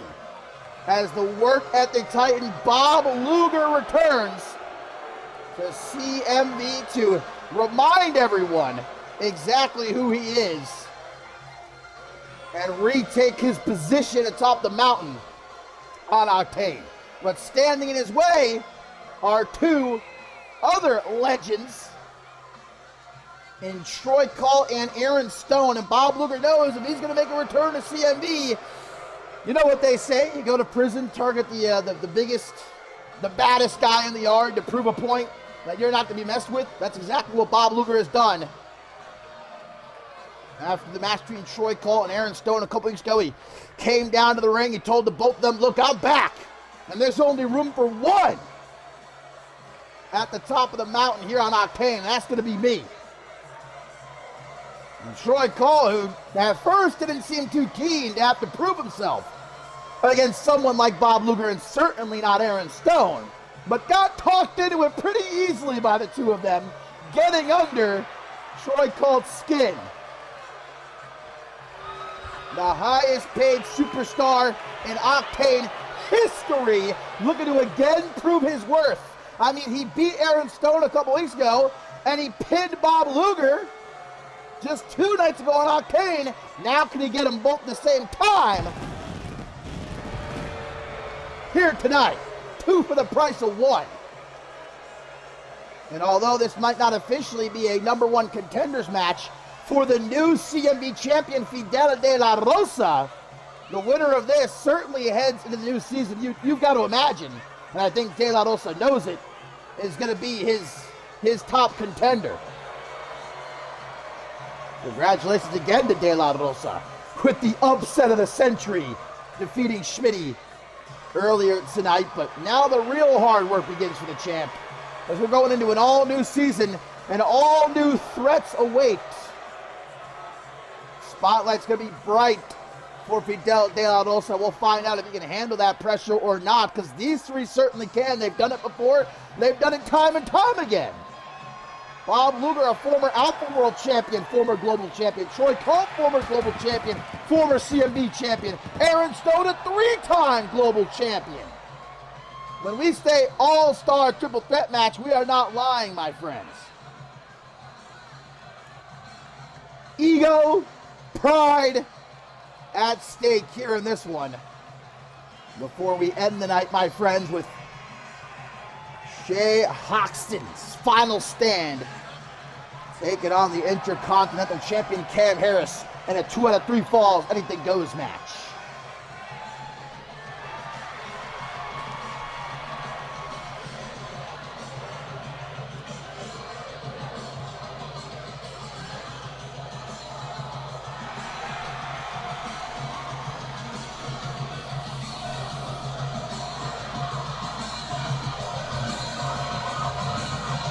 Our co-main event, night 2 of Final Stand, and it's been, last night, so far tonight, we have had a lot of bangers, but we are looking at not just a potential show stealer right here, but maybe a match of the year contender. I've got a feeling. Look at Bob Luger's going to hang back as soon as the bell rings as Troy Cole goes right for Aaron Stone. That's the right idea. That's why he is the absolute legend. Though, drop kick right to the side of the head. A lot of people telling me you're insane to pay Troy Cole the amount of money that you have to be on your roster, but has he not proved his worth time and time and time again? And once more, I say, just over the last couple of weeks, he defeated Aaron Stone, he defeated Bob Luger. Luger's going to be the one to first introduce a weapon, breaking that kendo stick over Troy Cole's knee, and following up with a spine buster. I kind of feel like maybe that contract has gone to Cole's head just a little bit too much, though. Maybe believing in his own hype just a bit too much. And Bob Luger's going to bring him back down to earth. Alley-oop to Mr. No Days Off. Again, triple threat we've already seen, no disqualifications. Bob Luger using that kendo stick, no countouts, not elimination style though. And he's the first superstar to win by pinfall or submission in the ring. Troy Cole with a single leg takedown. Big clothesline there from the Milkman. He follows it up by slamming Colt's head off the canvas repeatedly. And now Luger with a hangman's neckbreaker out of the vertical suplex setup. Colt's going to take himself a little bit of a breather at ringside. As Luger goes up to the top, Colt might think about grabbing himself a weapon. He is going digging under the ring for a baseball bat. Time to go swinging as Luger tries to hit the Coney Island Cyclone. But Colt with that baseball bat across his lower back has to drop Stone like a stone. A sack of stones, you might even say. Luger now on top of the kendo stick shards here, going to pummel Aaron Stone, big shots across the forehead. I like Colt just chilling, waiting for the opening presents itself as he sends Luger out onto the apron, but the work at the Titan just shoves him back. So powerful. Pound for pound, Bob Luger might be the most powerful superstar in all of CMV as he hops back into the ring for a stunner. Aaron Stone's busy playing around with the steel steps here. Luger into the cross armbar, but Stone's going to be right there to save Colt pretty much immediately. Barely had that fully locked in, did Luger. Stone some cheeky jabs. Oh, if there's one thing that Bob Luger and Aaron Stone can at least agree on, it's their mutual hatred of Troy Colt, as they take him out of play for the moment. Stone, who admits himself the latter half of this season has been far from great for him. Many losses, many opportunities slipping through his fingers, but he hopes to at least end the season picking up this highlight victory. And again, the winner of this potentially heads into the new season as #1 contender, surely. If at least not a top contender. Torture rack neck breaker to Luger. Troy Colt, and no rush to get back into the ring, but now does. Picks up that baseball bat again. Oh, and Aaron Stone gets thwacked with it. So does Bob Luger right over his head. He's both get right back up and ignore Troy Colt. Like, that was nice. Nice try there, buddy. Oh no, but Luger gets up right into Anaconda Vice from Troy Colt. Just lying in wait. Aaron Stone knocked Loopy out on the apron. He won't be any help. Luger takes Colt down with a shoulder breaker, further targeting the arm. Tries to lock in that cross armbar again, but Aaron Stone back in and hits that vintage DDT of his. Colt, lighting up Stone's chest like the 4th of July. Now up on the top. Colt going for that super 330 slam, I think, but Aaron Stone wanted none of it. He said, thank you very much. Colt back to the outside as Stone turns the attention to Bob Luger. Big old discus, yeah, punch. Giving him back up. Crafty as Luger with that fireman's carry. Taking him overhead, Troy Colt. Has slipped back in and goes for that baseball bat once more. Throws it at Luger. I mean, maybe Troy Colt's never played baseball before. You typically don't throw the baseball bats, but instead the baseball itself. Never mind.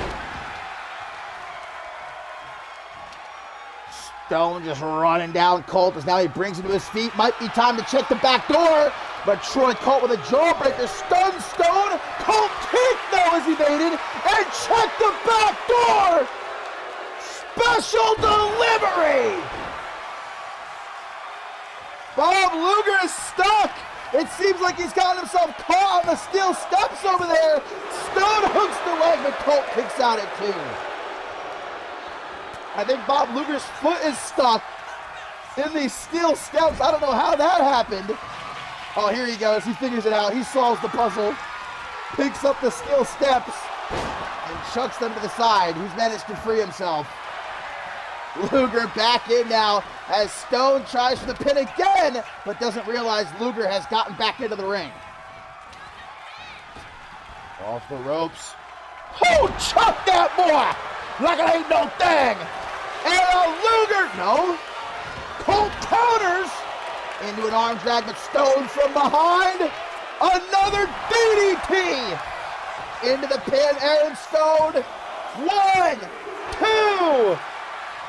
But a kick out by Colt as Luger immediately takes Aaron Stone down into that cross armbar. Stone, though, gets himself out of it.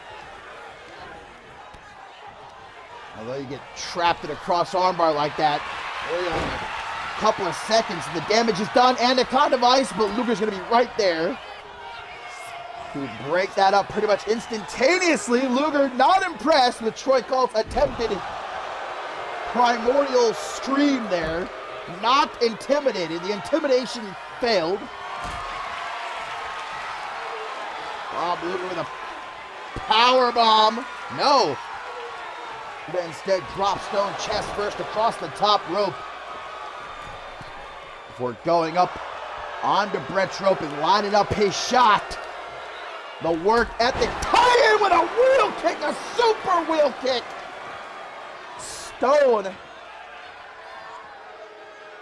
cast it off into another dimension. I think I see some stars floating around his head. It's knocked down to the floor. Troy Call says, let's keep it up. Think I'm finished? Well, that candlestick shot over the head might do it. Aaron Stone gonna get some too. No! The protein-packed powerhouse cracks it over the back of Bob Luger's head. And wrestling's pretty boy on an absolute rampage right now. Slides back into the ring. He knows this one only ends by pin or submission in the squared circle. Troy Call gonna come after him. Aaron Stone gives him no clean ring entry. Off the rope. Spear! No! Troy Call chucks him to the sideline. Garbage. So get that shit out of here. And now Cole gonna catch him on the rebound. And a con device again! But Luger's there to break it up once more. Troy caught big chop to the chest. He says, fuck you. Goes for the pin on Stone. Luger says, what are you thinking, buddy? 330, no! Well, a shin breaker teased us there. Look, cock tease. Another DDT! Luger's out! Aaron Stone picks up the win he needed. About as badly as a fish needs water. The protein-packed powerhouse finally tasting a big win here at Final Stand. Nobody needed it more than Aaron Stone, if we keep it a buck here.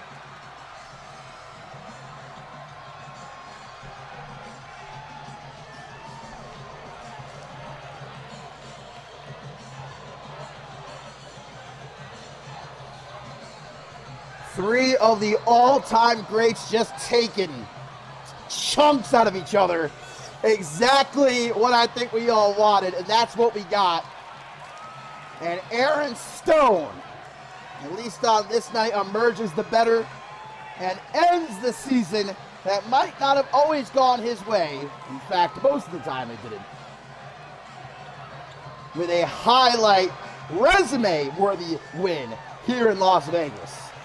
And now we wait to see what the new season holds for the Milkman. Perhaps the World Championship once again around his waist.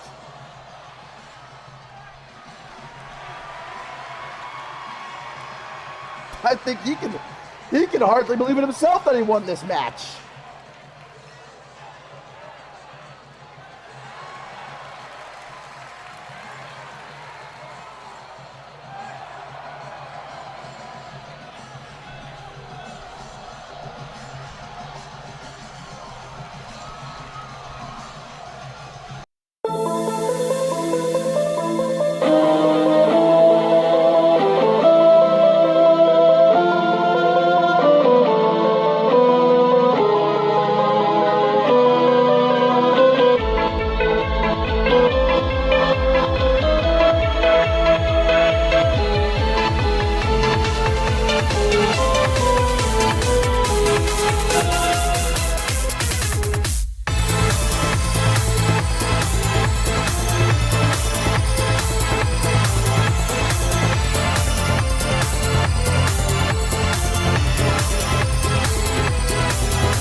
Well, my friends, here we are. The Red Room in Las Vegas, Nevada. Final stand. Our final match of the season. It's our main event, and it is Shay Hoxton's final stand. An incredible career. Love him, despise him. You'd be a fool to not recognize the career that Shay Hoxton has had. Not just here in CMV, but overall. A Hall of Famer, and for good reason. But now it's time to take off the wrestling boots for good and deservingly walk off into the sunset. But not before he has one last match. Here in his own casino. Here in his hometown. Well, he's from Reno, but close enough. For Cam Harris, he's home. His friends, his family, his people here in attendance as the Intercontinental Champion walks into the biggest match of his career. The opportunity to retire Shay Hoxton. Handpicked. Can't stress enough. What an honor. Even if Cam Harris himself might not openly want to admit it, Shay Hoxton could have picked anyone in the world to be his last opponent, and he chose Cam Harris. Now the Sin City Savior comes home to show Shay Hoxton who really runs this city.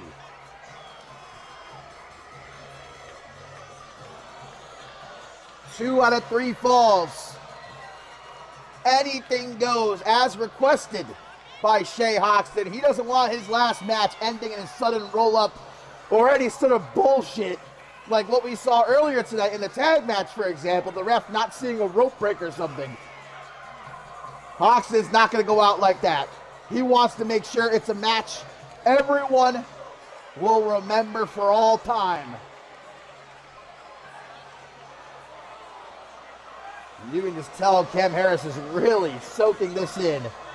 What a moment for him. Obviously, everyone's talking about Shay Hoxton, but this is gotta be one of the biggest, if not even maybe the biggest nights in the life of Cam Harris.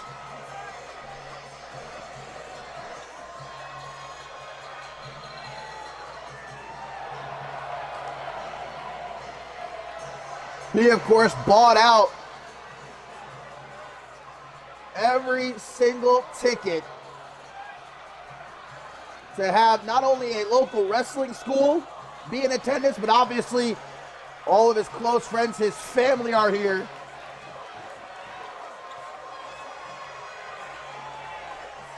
Cam Harris, outside of Las Vegas, might be considered a piece of shit to most, but in his city, he's hailed a hero.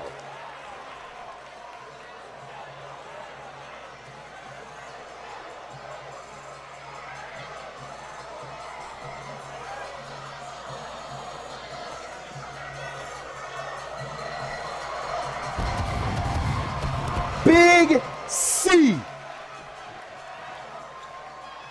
Looking to send the gambler out sad here in our main event.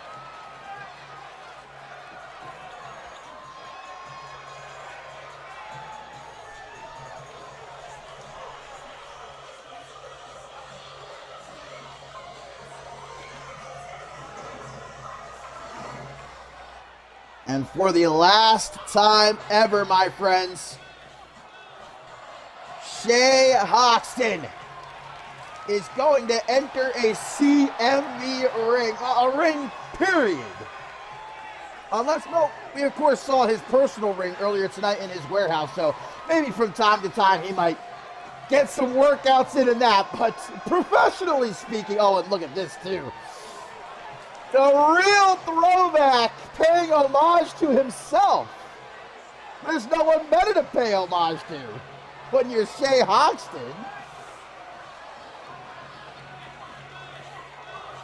The gambler, the former president of the United States of America, a former CMV champion, a CMV Hall of Famer, heads toward the ring for what will be the last time. Excuse me, almost just choked to death. Choking back some tears here.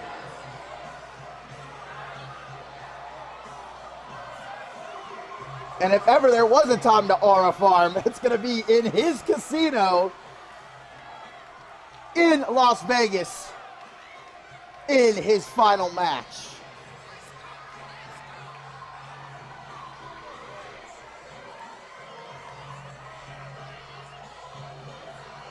Drink it in for as long as you can, my friends. Because after tonight, Shay Hoxton, well, who knows what he's going to get up to? Will he leave the world behind, truly walk off into the sunset and never be heard from again? Or will he continue to try to run the city? His many businesses and casinos. Who knows what the future might hold for Shay Hoxton? The only thing we know for certain is that this main event matchup right here is going to get crazy. I got a feeling. I got a little tickle. A little tickle in the back of my mind that tells me the season is about to end insanely.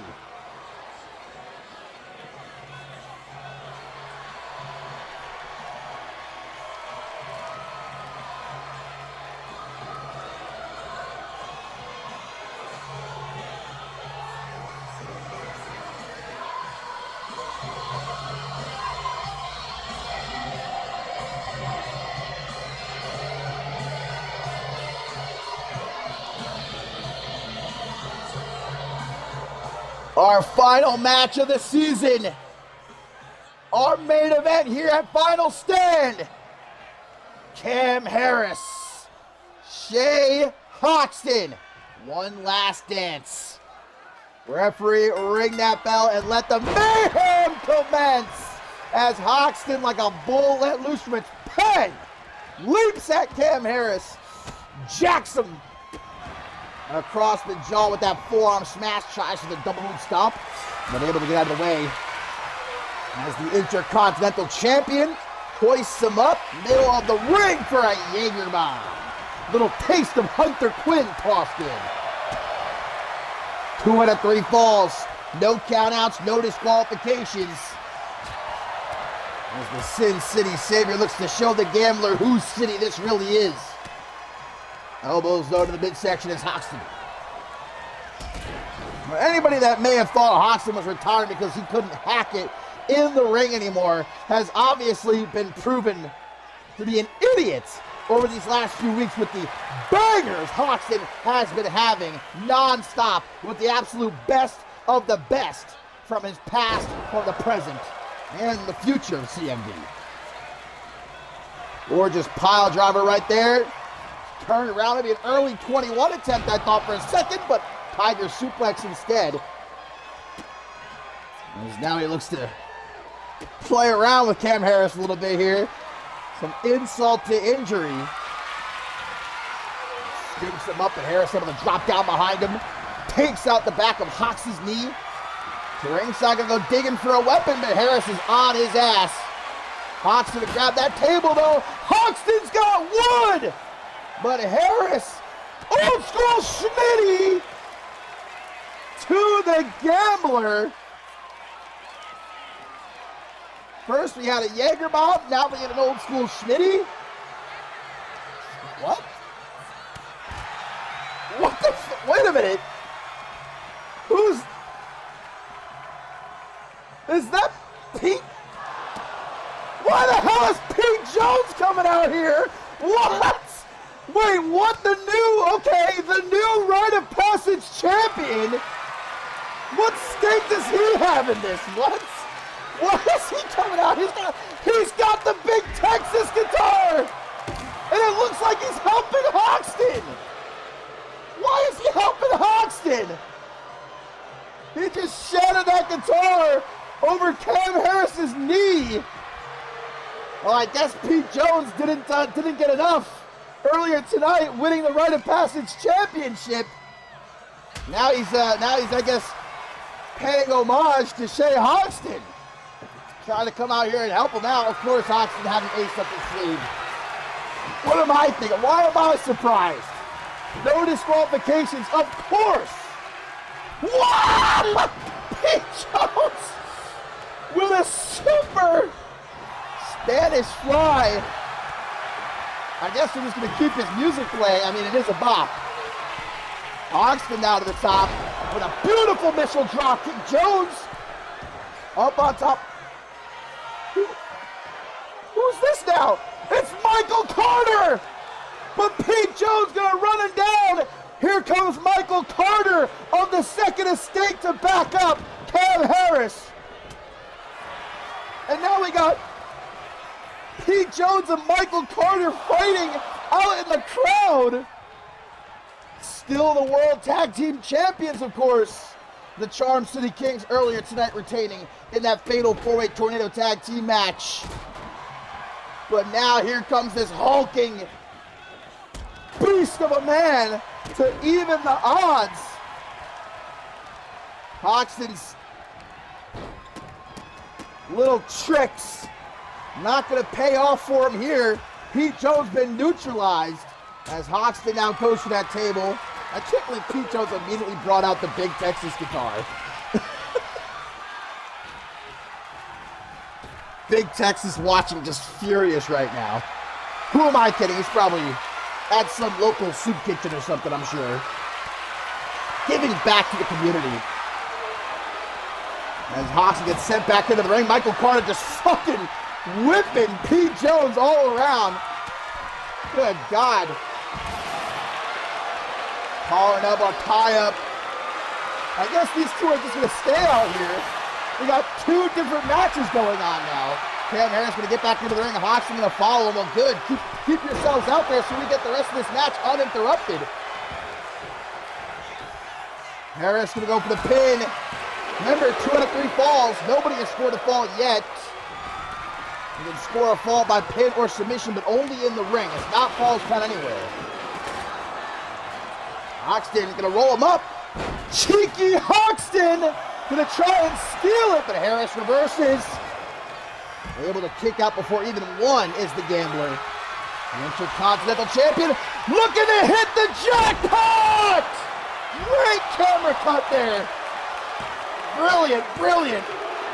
Ah, but kicks out. Who's this now? Another jackpot! Fidel de la Rosa, the new CMV champion. Cam Harris still can't score the first fall. De La Rosa is helping Hoxton.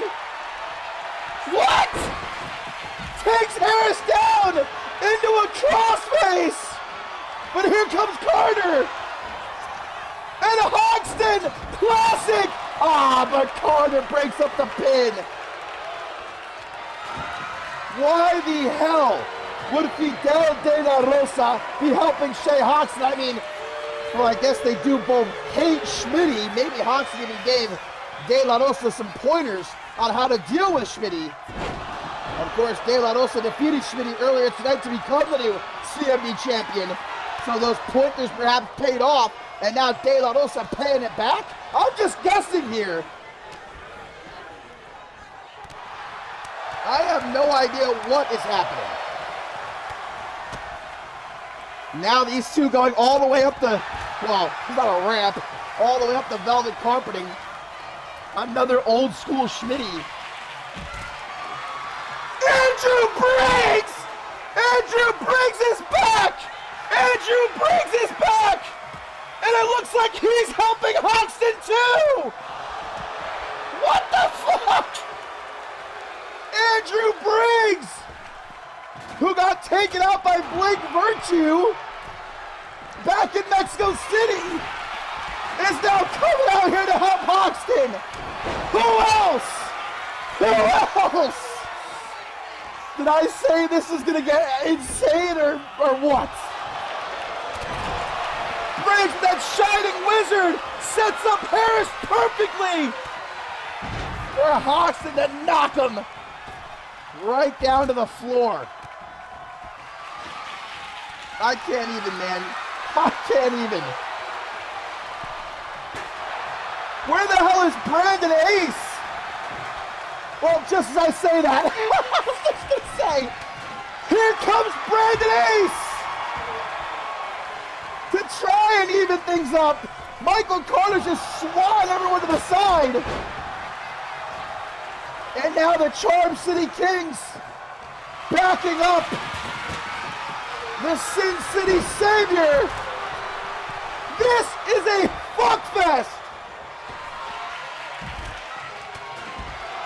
Shay Hoxton trying to stay focused on Harris, his opponent. Keep trying to set up that table. They keep knocking it over. Can Hoxton score the first fall? Kick out at 2.5 by Harris. While there's just 10 other matches going on around the ring. And the new CMV champion, Fidel De La Rosa, coming to help out Hoxton with a torture axe sit-out powerbomb.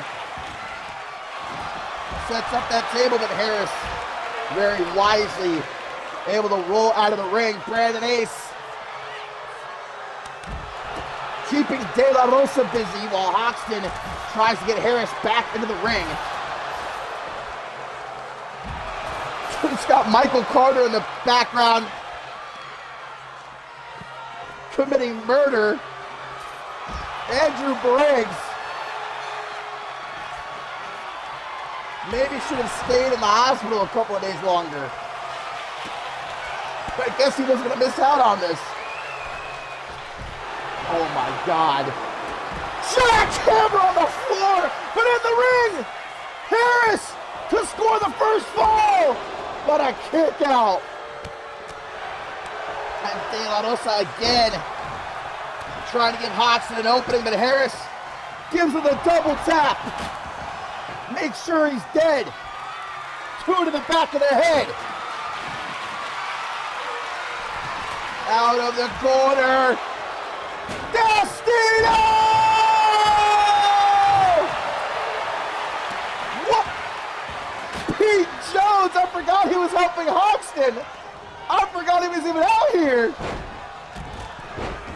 Oh my God. I mean, well, I was going to say, can we get security out here? But remember, it's going to be Shay Hoxton's personal security. So I think if they were to come out here, we would know who they would be helping. Probably better to keep them in the back. We don't need any more bullshit. Another guitar. Hoxton back into the ring as Harris has had him beat, I feel like 10 times, and he keeps getting saved. I mean, if that's not the story of Shay Hoxton's entire career, though, just what it looks like he's beat. He rises from the dead, trying to roll Harris up to score the first fall. But no, Harris counters. Harris scores the first fall, but Briggs immediately sends him into the ref. Cam Harris is up 1. Briggs and Hoxton will work together. A tag team we never got to see. Now I kind of wish we did. Hox got to even things up as he drags Harris into the corner. Oh boy. Wait a minute, Hox. Hox gonna go up top, I think. No, they're not. Also steals the top rope and goes to the other. What is happening? What is happening? Who the hell is this? Who now? Alan Wagner? What the fuck? Why is Alan Wagner coming out here? And who is he gonna help now? Who is Wagner out here to help? Well, De La Rosa is going to try and keep him busy. Hoxton going to poach the pin. Hoxton going to poach the pin. And it's all tied up. De La Rosa knocked out Harris. Hox steals the pin. It's now 1-1. Vintage Hoxton. The next fall wins it. Hoxton got the steel steps. Shining Wizard from Briggs. And Hawk's gonna do it again! 1, 2, no! What? Harris doesn't know what just hit him. Brandon Ace gonna try to come help Harris out. Super 21-9! And Brandon Ace with a springboard forearm smash. Briggs gonna take out Brandon Ace. I don't even remember who the hell is all out here at this point. Destino! Get him back into the ring, Harris. The Sin City Savior, Destino again! Get him in the ring, it's over! Get him in the ring, it's over!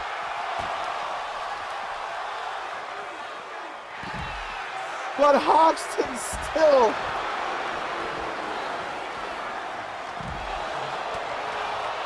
I have no idea how, still not dead yet. Cam Harris, I thought he was going for the trifecta, but a blockbuster. Hoxton counters, but the Charm City Kings are there. Alan Wagner, oh, it looks like Wagner's helping Harris, and while Hoxton's busy fighting off Wagner, Michael Carter and Cam Harris put down the Gambler, but Wagner wants some. Hoxton trying to escape this jumping. Super kick to the Gambler. Remember when this started as a one-on-one match? Neither do I. Here's Pete Jones. I keep forgetting he's out here. The new Rite of Passage champion is helping Shay Hoxton, as is Alan Wagner and Andrew Briggs. Meanwhile, Cam Harris has... No way, Alan Wagner I think is helping. I don't know what's happening. I'm not even going to bother. But I feel like there's no better way for the season to end, and no better way for Shay Hoxton's career to end. Jackpot in the Red Room! 1, 2, 3! Cam Harris ends the career of the Gambler.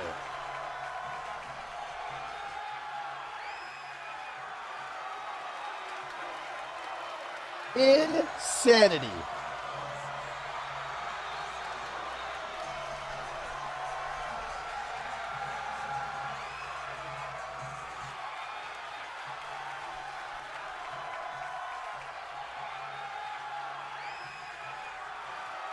And I just want to thank Shay Hoxton for making this a 2 out of 3 falls handicap match, or 2 out of 3 falls anything goes match. It was a handicap match for a while. Because, man, that's just about the best way to end a season I think possible. I don't know why half these guys were out here, but I mean, what a legendary career like Shay Hoxton's is ending, it brings out anyone who's someone to say goodbye, be it in a good way or bad way, for the one and only Shay Hoxton.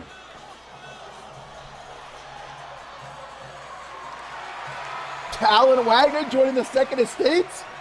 Well, I don't know. That's a question that will have to be answered in the new season, my friends. Because for now, we say goodbye, not only to Shay Hoxton, but to CMV. But we will be back soon for an all-new season. And I feel like it's Cam Harris's season. But until then, Thank you for joining me. Thanks for an amazing season. And thank you to Shay Hoxton for an amazing career. And I will see you all when I see you.